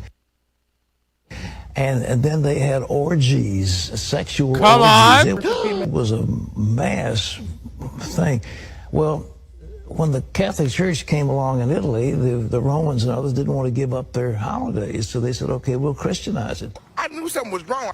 And so they said, okay, we'll say the birth of Jesus was the 25th of December, the 25th of December. Hear ye, Right there. Stop which right the there. Lord speaketh. So he basically explains Saturnalia, right? Right? He's like that. It's a bunch of. It's about having orgies and all kind of stuff. That's what that was about. Yeah, it was freak offs. Freak off. What? Now let's pull this. Yo, Christmas is a Diddy holiday. Exactly, Yeah. a Diddy. But they talk us back about Diddy, but then we're gonna do it on Do 25th. the Diddy if you want to. what? Christmas freak. Thanks, Bob. Now let's get this next video. Pastor Pam here. Oh, snap. After knowing all this, here's what he has to say. Snap. Celebrate Christmas or not celebrate Christmas, watch, non-essential. If you're in the non-celebrate camp because you think it's pagan, Hold on. Yeah, then you think? don't celebrate. think it's pagan? There is evidence that it is pagan. The white woman will tell you that, Pastor Pam. Since you don't want to listen to the Israelites, pull up the white woman video. She'll tell you. Talking about some think. No, it is. Come on. You big dummy. But please don't slander, which is a sin. Huh? The brothers and Hold on. sisters Wait. who- Whoa. Wait. Correction is a sin? Come on. We got to get it. What's wrong with you? What's wrong with you? Says so. Please don't slander. A slander is when you say something that's not true about Not something. true. Huh. That's crazy. They can't go like a sentence Supposed without to lying. celebrate pagan holidays like Christmas. What is that slandering? Jeremiah 10. Right. And well, a slander would be to say that Jesus was not a black man, but an ethnic Jew. Because according to the truth of the Bible, Jesus is described as a black man. So Pastor Pam, in and of himself, would be slandering Jesus the Christ. Slandering would be to say that to celebrate Christmas or not is not important. It's not essential. When the Bible says to keep God's commandments from the greatest to the least of them. Right. That would be So, a slander. What he's doing? Blasphemy. All day. A pastor, someone that's going to be teaching the word of God, lying on God with every single sentence he say on his Sunday, what do you call it? Sunday service. Go ahead, read that. Leviticus 5:1. The book of Leviticus, chapter 5 and verse 1. And if a soul sin, If a man is celebrating Christmas, which is a sin, Come on. and hear the voice of swearing, and is a witness, I see you celebrating Christmas. Go ahead. whether he have seen or know of it, if he doth not honor it, If I don't say, hey, God said don't do that. Go ahead. then he shall bear his iniquity. That means it's just like you celebrating that same sin. Meaning they going to be put to death and so will you. So no, it's not slandering. It's called love. If I see my people in sin, I'm going to say, hey, God says don't do that. If you do that, when he comes back, he's going to kill you. That's called love. That's what the Bible is about. But y'all spread hate and lies. That's why these Christian pastors, you have blood on your hands. A lot of it. By allowing the so-called Black, Hispanic, and Native American people to celebrate Christmas and worship a white Jesus, you have blood. You've killed them. You're a murderer. Right. Let's play on. Choose to celebrate. And if you're in the celebrate camp, please don't slander, which is a sin, your brothers and sisters who are in the don't celebrate camp. And just give each other, watch this word. I don't want to hear no more. Next video. Let's pull up the bishop. Thank you. With that Let's music see what and he gotta stuff. say. Thank you. The next video. Yeah, let's see what the Bible's really about. Let's pull up the next video. Let's get some actual Let's understanding. play that. Let's get some understanding. Come on. Just pondering about your Christmas celebration. Many of you don't know what this origin really is, how it came about. Now, it started when you read the Bible in Jeremiah chapter 10, okay, verses 1 through 5, where God says, don't learn a custom where you cut down a tree and decorate it with silver and gold and fasten it with nails and with hammers that it fall not. We all know that that's Christmas. There's no other holiday that we use a tree except that one. So, thinking about this Christmas, the origin, not even so much the origin, later on in history, because that was around 606 BC, when you read Jeremiah 10. Later on, in the 1500s, the Netherlands celebrated Christmas. Listen to the timing. The 1500s, the Netherlands celebrated Christmas. And it was honored with Saint Nick. Saint Nick is who, you might ask? Pope Nicholas V. And in the Netherlands, they have Saint Nick dressed as Pope Nicholas V. Now, Pope Nicholas V is the one who orchestrated or wrote the papal bull, which instituted the transatlantic slave trade, allowing Spain and Portugal to enslave all black Israelites, the Israelites, who were called Moors at that time. Moors is Latin. It means black. And we were their slaves. They enslaved us. And that's why when you look at the Netherlands celebration of Christmas with Pope Nicholas V, Saint Nick, he has a helper, a slave, a servant called Zwarte Piet, which means Black Peter. And it's a bunch of them. And they all dress up in blackface. White people dress up in blackface in honor of our destruction, in honor of our fall, our demise. 300 years after that, around 1870, America said, you know what? That's a good holiday. We should make it official here. So what did they do? They kept St. Nick, but they said, let's not reveal that that's Pope Nicholas V. Make him fat, keep his name, St. Nick.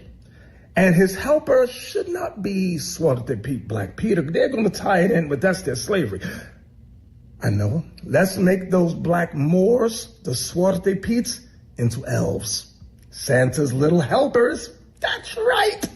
Now, when you read Revelation 11, verse 10, and they that dwell upon the earth, the Europeans, whites, shall rejoice over them, rejoice over us. We're the them, the Israelites, and make merry, Merry Christmas, and shall send gifts one to another. We were the gifts. Our sons, our daughters, our mothers, our fathers were the gifts they sold and gave one to another. Because these two prophets, Judah and Israel, the kingdom was split into two. Because these two prophets tormented them that dwelt on earth.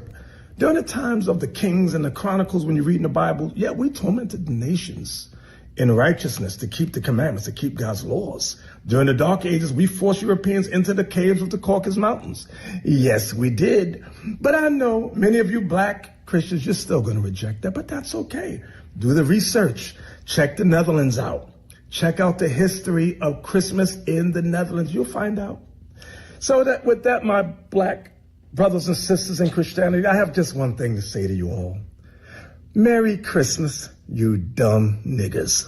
Yeah. Pastor Pam. Yeah. Hey. Yeah. Hey, Malachi 2:7 says, Go ahead. a priest's lips should keep knowledge. That's what you just saw. Knowledge. That's right. Pastor Pam ain't got no damn knowledge. He knows nothing about the Bible. At all. Bishop is a man of God. That's right. Pastor Pam is a man of Satan. Right. Exactly. Right. Exactly. Hey, now let's get the Papal Bull was Bishop was talking about. Let's pull that up. Let's pull up the Papal Bull. Let's blow it up. Sanctions against ethnic populations. Papal bull set the stage for domination and slavery.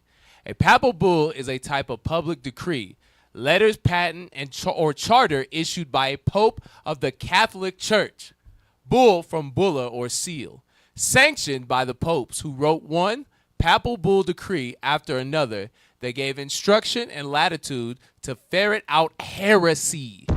Local and regional church officials were empowered to question, punish, imprison, convert, enslave, torture, and kill in the name of the Catholic Church, giving rise to sanctioned violence against the other. 1184, November 4th. Pope Lucius III, ad abolendum, established the Inquisition to abolish the malignity of diverse heresies. It is but fitting that the power committed to the church should be awakened of the imperial strength, that by the concurring assistance, both the insolence and impertinence of the heretics in their false design may be crushed. 1452, June 18th. Pope Nicholas V, Dum Diversus. It authorized Alfonso V of Portugal to reduce any Saracens, Muslims, and pagans, and any other unbelievers to perpetual slavery. This facilitated the Portuguese slave trade from West Africa. Transatlantic. Yeah, if you go back up. When it says Saracens, Muslims, and pagans, and any other unbelievers, that's talking about black people. Because in Portugal, in Spain, and the Iberian Peninsula, you had, towards the end there, 1452 was the fall of, what's the name of the city? It's basically the last stronghold of the Moors, or black people that were in Islam. When that fell, I think it was Gibraltar. No, it was another city. But when we fell in Spain, that Dum Diversus allowed them to be like, all right, now make them slaves, and where you push them into West Africa, go get them and enslave them there. Bring it out. Go ahead. 1455, January 5th. Pope Nicholas V, Romanus Pontifex, extended to the Kingdom of Portugal. Alfonso V and his son, the Catholic nations of Europe dominion over discovered lands during the Age of Discovery, along with the sanctifying the seizure of non-Christian lands. It allowed for the enslavement of native non-Christian peoples in Africa and the New World. We know what the New World refers to, Austerich, which is America today. It goes into the, like Bishop was bringing out, those two prophets that tormented us. Judah in Africa, right, and Israel in the New World. Right. And this is this Pope Nicholas V that instituted our slavery is the same guy that is behind the whole Saint Nick. Right. That's how this ties into Christmas. This is the guy they call Saint Nick. Exactly. Nice showdown. Let's read that. 1478, November 1st. Pope Sixtus IV. Exegete Sinceri Divintinus Affectus. Authorized King Ferdinand V of Aragon and Queen Isabella I of Castile to establish their own inquisition, as well as appoint inquisitors without interference from the church. So that's going into the Inquisition was to find out the black Jews, us, in the land of Spain. So after they kicked out the brothers who was in Islam, those of us that were keeping the commandments, they were like, all right, we got to get them now too. 1493, May 4th, Pope Alexander VI. This is a bit complicated. Inter caetera, Spain and Portugal are authorized to colonize the Americas and its native peoples as subjects. It also justifies the enslavement of Africans, granted to the Catholic monarchs Ferdinand and Isabella as sovereigns of Castile. All lands to the west and south of a pole-to-pole line 100 leagues west and south of any islands of Azores or the Cape Verde Islands. I'm sorry. Can you read that first paragraph again? Because I'm tired of them teaching history like it's different. Read that first paragraph one more time. Spain and Portugal are authorized to colonize the Americas and its native peoples. Meaning Spain and Portugal, by these laws that they wrote, gave them permission to enslave Northern Kingdom. Meaning you so-called Hispanics, subject means slaves. Y'all was enslaved when they came and conquered the Americas. Keep reading. It also justifies the enslavement of Africans. There is no difference in Northern Kingdom and Southern Kingdom. They try to be slick. They say Northern Kingdom was subjects, but Judah was enslaved. No, it's the same thing. It's the same thing. Just wanted to point that out, but keep reading. Oh, also, so it was in 1492. It was Granada that fell. That was the fall of Spain. Yep, that's what that was. My bad. The line of demarcation divided Atlantic zones only. Spain and Portugal could pass each other towards the west or east, respectively, on the other side of the globe, and still possess whatever lands they were first to discover. The bull was silent regarding whether lands to the east of the line would belong to Portugal, which had only recently reached the southern tip of Africa and had not reached India. These lands yet to be discovered lay beyond those along the west coast of Africa as far as Guinea, and were given to Portugal via the 1481 Bull of Eterna Regis, which had ratified the Treaty of Alcavegas. Before you go from there, go back up real quick, because the person who did this bull, this papal bull, keep going up, right there. May 4th, 1493, Pope Alexander VI. Y'all know who that is? Does anybody know who that is? Come on! Yep, that's the father of Caesar Borgia. I appreciate you putting the camera on me, y'all. Appreciate you. You the best. That's Caesar Borgia's daddy. I got you. Can I grab a scripture? Go ahead. Watch this. Give me Wisdom of Solomon. Chapter, I believe so.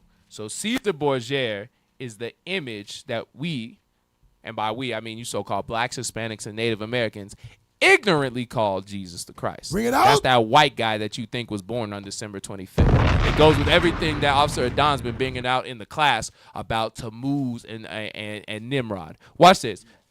No, yep, 14 and verse 15. Watch this. Wisdom of Solomon, chapter 14 and verse 15. Start at verse 12 and then jump to 15. Yes, sir. Verse 12.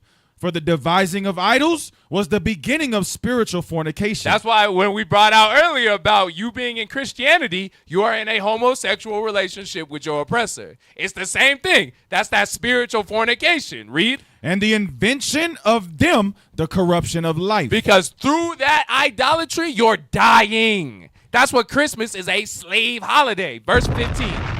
For a father afflicted with untimely mourning. Now, in the time of 1493, this is talking about Pope Alexander VI, Rodrigo Borgia, the father of Caesar Borgia when his son died. But it also goes back to the different mythologies surrounding Tammuz and Nimrod.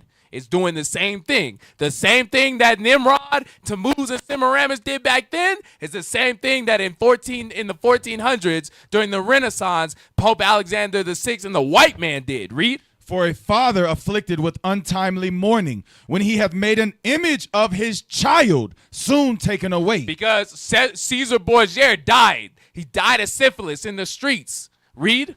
Now honored him as a god. Bishop brings it out all the time in the pillory. The images that, what's his name? Leonardo da Vinci made of his gay lover, Caesar Borgia. That image of the beast that you call Jesus Christ, that you say was born on December 25th. Read. Which was then a dead man. He was dead. He not alive. Read. And delivered to those that were under him. And delivered to those that were under him ceremonies and sacrifices. Christmas gifts. Read. Thus, in process of time, an ungodly custom. So from the time of Nimrod, even today, that ungodly custom of Sol Invictus of Christmas, read.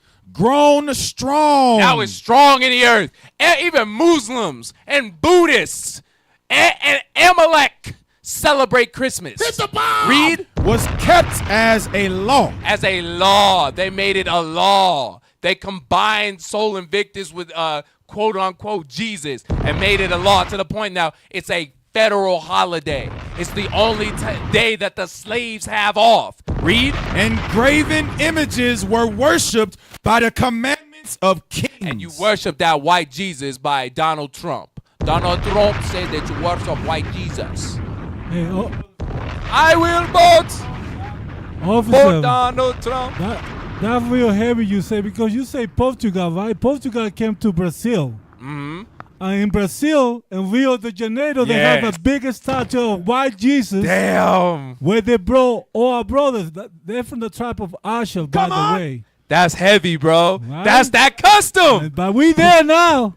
So because Pope Alexander VI made it a law that his son Caesar Borgia should be worshipped as Jesus, and then they went because of that pepper bull into Brazil and made a giant statue of this white Jesus, and now our people that they took as slaves worship that giant statue as a god. But you're right. Donate to the Booster Club, because you saw Captain Chanel and the Prophets were down in Brazil. They were down in Brazil casting down that imagination. That's right. Y'all got that statue? I mean, just pull it up. Just pull up. Hey, just Google the statue real quick. Jesus statue in Brazil. Yeah. Rio de Janeiro. Because that goes exactly what you were saying, officer, has to die in Wisdom of Solomon, was that 14 and verse 16. 16. Yep. And graven images were worshipped by the commandments of kings. Look how big that statue is. Hey, just pick a picture. That second one. Look how big they put Rodrigo. What's his name? Rodrigo Borgia's son. To deceive the world into thinking Jesus Christ is white. And it's not like you brought out, officer. They did that. Where they dropped off the most slaves, they put the biggest white Jesus there. I hate it here. Do you mind if I grab verse 16? Read verse 16. Or verse 17. Verse 17. Wisdom of Solomon, chapter 14, verse 17. When men could not honor in presence. Because he's dead. He's not in front of you. This white man ain't in front of you. Read. Because they dwelt far off. He was over in Spain. He was over in Italy, and you're in Brazil. Read. They took the counterfeit of his visage from far and made an express image of a king whom they honored. They think that's the King of Kings. Read. To the end that by this, their frowardness, they might flatter him that was absent, as if he were present. He's omnipresent. He knows when you're sleeping. He knows when you're awake. All right, let's get that next article. Zwarte Piet. Yep, let's read that. Zwarte Piet. Zwarte Piet. Zwarte Piet is a character in Dutch folklore, scroll down, who serves St. Nicholas, in Dutch, Sinterklaas, in St. Nicholas Day, December 6th and its eve. Festivities in the Netherlands, usually performed in blackface. Zwarte Piet is widely considered a racist character. Though some, let's go down to origins now. Did you finish that top? No, I didn't. I'll go back. Though some defend the character as part of traditional Dutch culture. So some defend it as traditional Dutch culture. Let's read the origin. Origins. One of the character's first appearances is found in John Schenkman's popular children's book, Sint Nicholas in Zijns Nicht, St. Nicholas and His Servant, written while the Netherlands was still active in the slave trade. Several possible origins exist for the story's titular, yet unnamed, black servant. One popular theory posits that the character was modeled after the Moors of Al-Andalus in what is now Spain and Portugal, an identity group defined by white Europeans from the Middle Ages to the 17th century as including all black European Muslims. It wasn't just Muslims, it was Jews and those in Christianity as well. Hey, officer, that goes into what Bishop was saying about how this celebrates our destruction. Going into Zwarte Piet was celebrating the destruction of those Moors that ruled Portugal and Spain. Bring it out. Go ahead. Some scholars argue that the character evolved from early stories of a devil who was enslaved and forced to act as a helper to St. Nicholas. After the Netherlands entered the slave trade. Right, let's go to slave trade. Let's read that. Transatlantic. Transatlantic slave trade. So that's what they're talking about when they say slave trade. Read. Segment of the global slave trade that transported between 10 million and 12 million enslaved Africans across the Atlantic Ocean to the Americas from the 16th to the 19th century. It was the second of three stages of the so-called triangular trade, in which arms, textiles, and wine were shipped from Europe to Africa, enslaved people from Africa to the Americas, and sugar and coffee from the Americas to Europe. All right, let's go back. It wasn't just sugar and coffee from the Americas to Europe. It was also you so-called Hispanics and Native Americans as well. You were taken as slaves to Europe. Right. Where we at?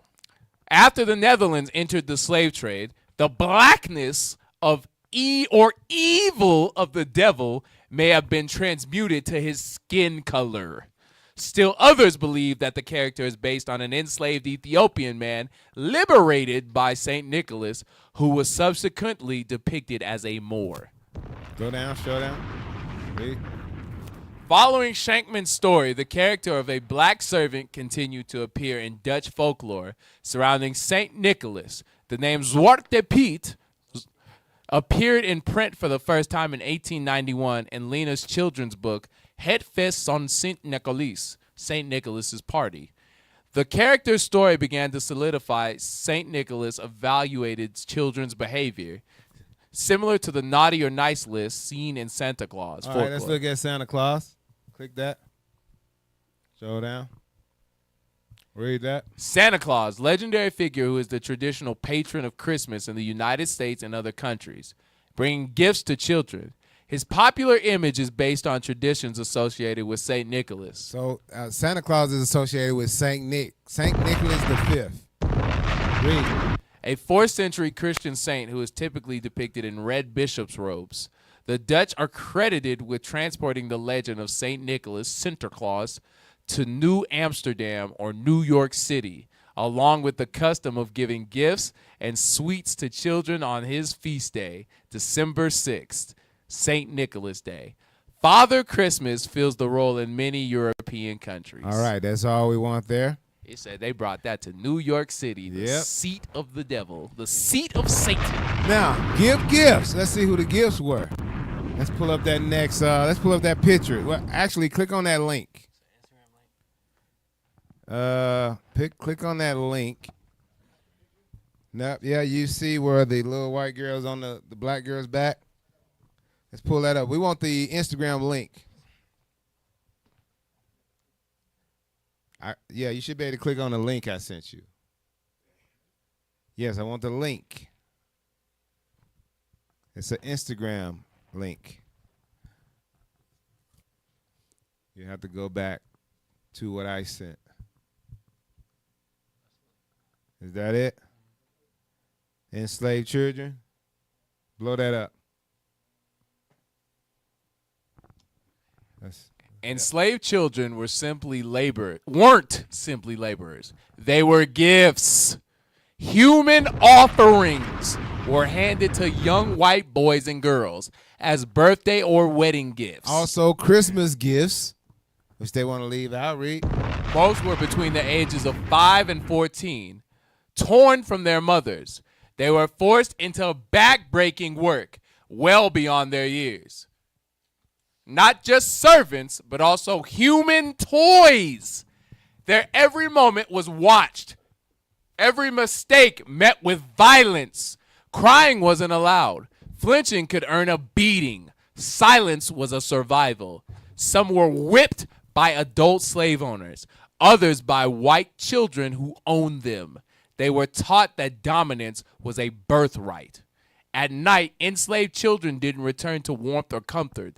They slept on cold floors beside their enslaver's bed. Barely clothed, always within reach, always on call. Their names were stripped away. They were named as pet, it, or thing. For enslaved girls, the darkness ran deeper. As their bodies changed, so did their abuse. There were no locked doors, no safe corners. They were violated in silence, made to carry pain that no child should bear. And if they screamed, no one came. This was not just cruelty, it was calculation. A system designed to crush spirit and mold obedience, to raise black children in pain and white children in power. That shows you the torture that we went through. They gave our children as gifts. Let's pull up the next picture. Y'all are crazy if you allow your kids to go to these white public schools, right, and have quote unquote white friends. They owned you. They raped you. America is the biggest sex trafficker on earth. Y'all mad at Diddy. Y'all talking crazy about Diddy. America is the originator of the freak off of sex trafficking. America is just one big Epstein Island. Let's pull up that next picture. All right, blow that up a little bit, what that says. In a single shot, we see the depths of subjugation and disrespect shown to men and boys from what is now modern-day Nigeria. These men were deemed to be no better than paper and used as such to communicate a festive message. So as you can see on the picture, it says 1923. It says, Bodagary, Merry Christmas. Bodagary is a city in Nigeria. So 1923, Bodagary, Nigeria, Merry Christmas. That's what they're doing right there. And they still do that to this day. They still go into the continent of Africa. They take your kids, they put them in the mines, they make them work. To this day. It's the same thing. Because you said that's Nigeria? Yeah. Because I think we brought it out either last week or the previous was the scramble for Africa, how they chopped up Africa, which Britain went ahead and conquered Nigeria. So a lot of these holidays is celebrating their conquering of us. I think you're saying it wrong. You say Nigeria is nigger area. Yeah. All right, let's get the next picture. Huh? What's that? What are we? This is at? so-called Native Americans. Tribe of Gad was also Bring it sold out. gifts. All right, so we can see that there. They belong to this white man. Let's get the next picture. Check this out. Right? He giving his daughter as a gift. Pocahontas. She Right. was sex trafficked. She Right. was a gift to the white man. Right. And they like to use, sometimes they like to use the words like mistress and lover. No, Rape they victim. were straight. They were raping our sisters, and they was passing them around as gifts, as servants to them. It was no lover. It was none of that. And y'all want these same people to get the kingdom of heaven with you?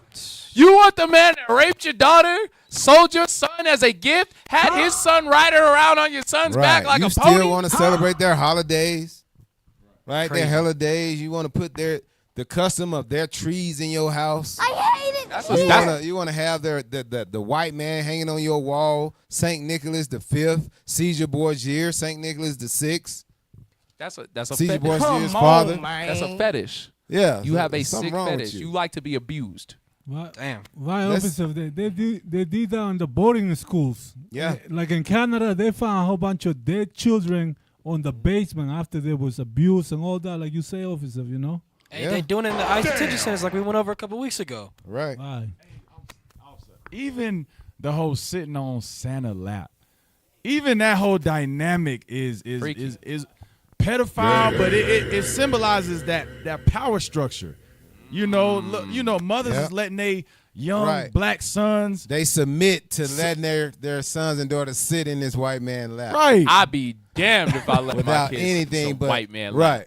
And not just sit on his lap. Go tell him what you want.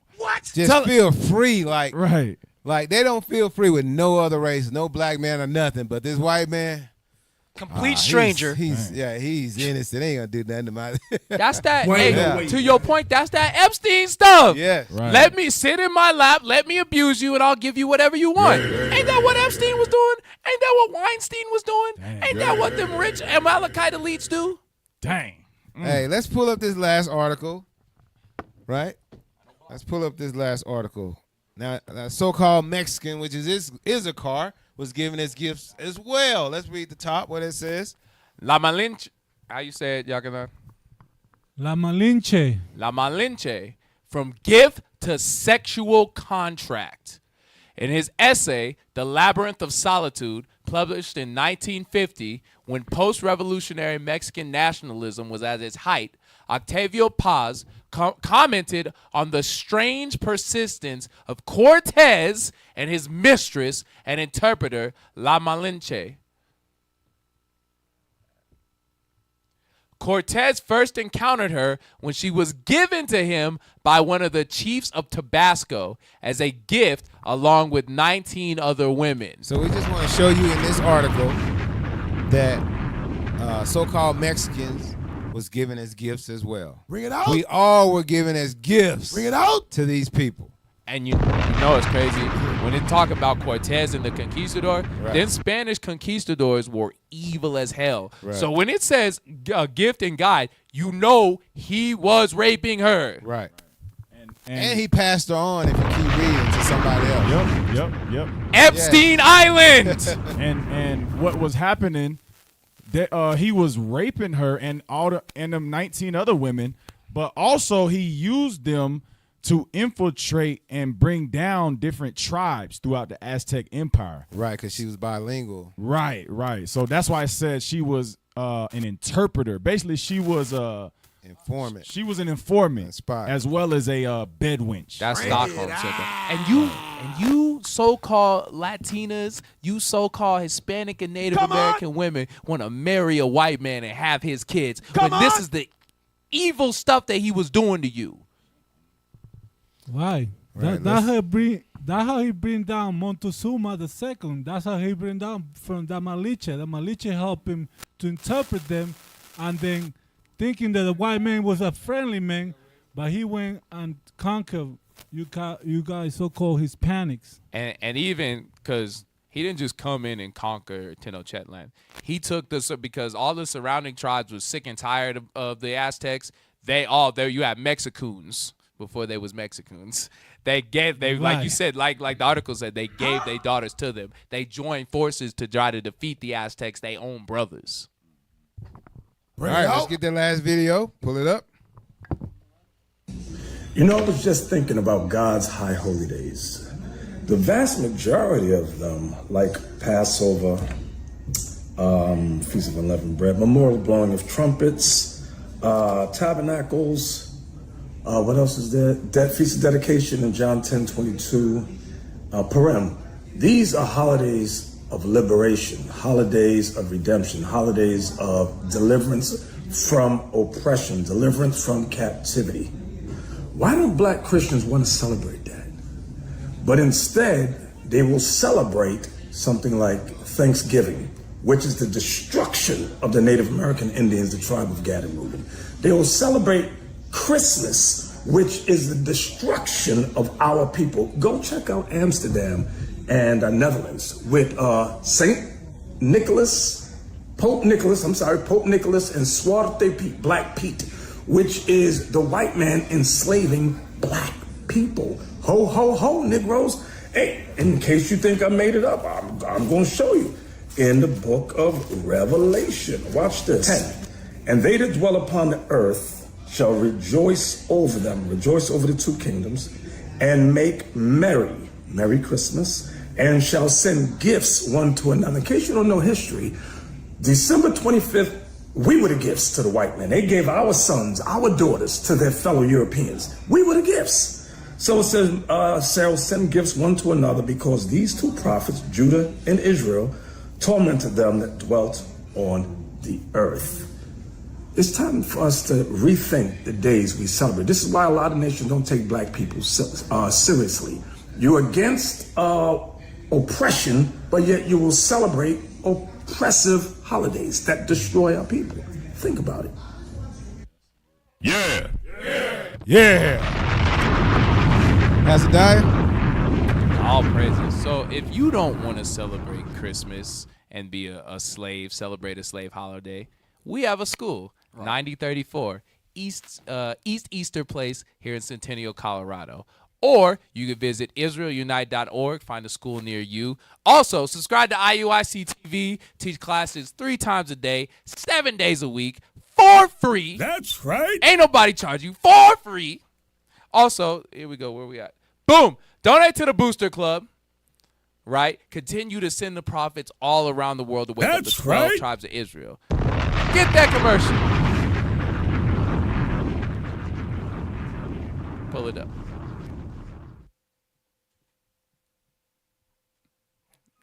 Waiting on you. Let's go. I'm supposed to have that queued up already. Appreciate you, Amar. All right. Appreciate you, man. Let's go. Nah, it's a picture. You good. That's not me. All righty. The King Pullover is built for men who lead with confidence and stand firm in truth. Strength, purpose, royalty. Only at originalroyalty.com. Grab the next one. Boom. Like father, like son. Now your young lions can stunt like their daddy with matching lion pullovers. I didn't write that. Come on. Buy both together and get an instant 15% off. Cop yours now at originalroyalty.com. Stunning like my daddy. I like that. Hey, that's dope though. They give you a discount for being a good dad. Yeah. Ain't nobody else do that. Right. Hey, Adriel grabbing them like 3, innit? Come on. Adriel grabbing 3. I want a son. To you, Jay. We'll get a son soon, Officer Don. Saying our ribs gonna give us an Avenger. Eventually, yeah. Hey, somebody gotta have girls. What, you got something coming? Shoot, I hope so. Oh, okay. I hope so. Hey, come on, Jair. I pray so. Yeah, that is our film from a live studio audience. So shout out to the brothers and sisters that came out to support. Shout out to the BNT team, Officer Almar, Soldier Adriel, Soldier Naboth, Brother Nate on the 1s and 2s. Great job, y'all. Back to you, Officer Don. Hey, shout out to our bishop, deacons, and captains. Yeah. Hey, for making everything possible. Hey, what we brought out today? Deck the hell with Cyril bells. The real Christmas celebration is our captivity. The real Christmas celebration is our captivity. Hey, wake up out of sleep. We got to wake up out of sleep. It's time to wake up out of sleep. Come out of these Christian churches which tell you it's okay to celebrate Christmas. We see the origins of Christmas, where Christmas come from. Right. All the way from then until what they got going on in the Netherlands, right, until now. To this day. Hey, with that, I'm Officer Dunn, and to my right, Officer Asadai. Officer Jair. Officer Jonah. Officer Jokanan. and we have been The Natives Hour, home of the 10 tribes. Wake up! Tick-tock, tick-tock, tick-tock, tick-tock, tick-tock. Hickory dickory, I know you sick of me, but you a God's enemy. If you live wickedly, don't be an idiot. Follow for trickery, Mosa has had enough. Call all the deacons up, and all of the captains, it's time to get active. We never reacted, we swing into action, cause you're running out of time. Yeah, you're running out of time. Yeah, don't be tripping up. Gotta keep it up, cause you're running out of time. Tick-tock, tick-tock. Hickory dickory dock. The lamb, you started the clock. 2/3 gonna drop. Purple gold make 'em stop. Purple gold make 'em watch. We gon' rise to the top. We the guys, we don't flop. Can't stop for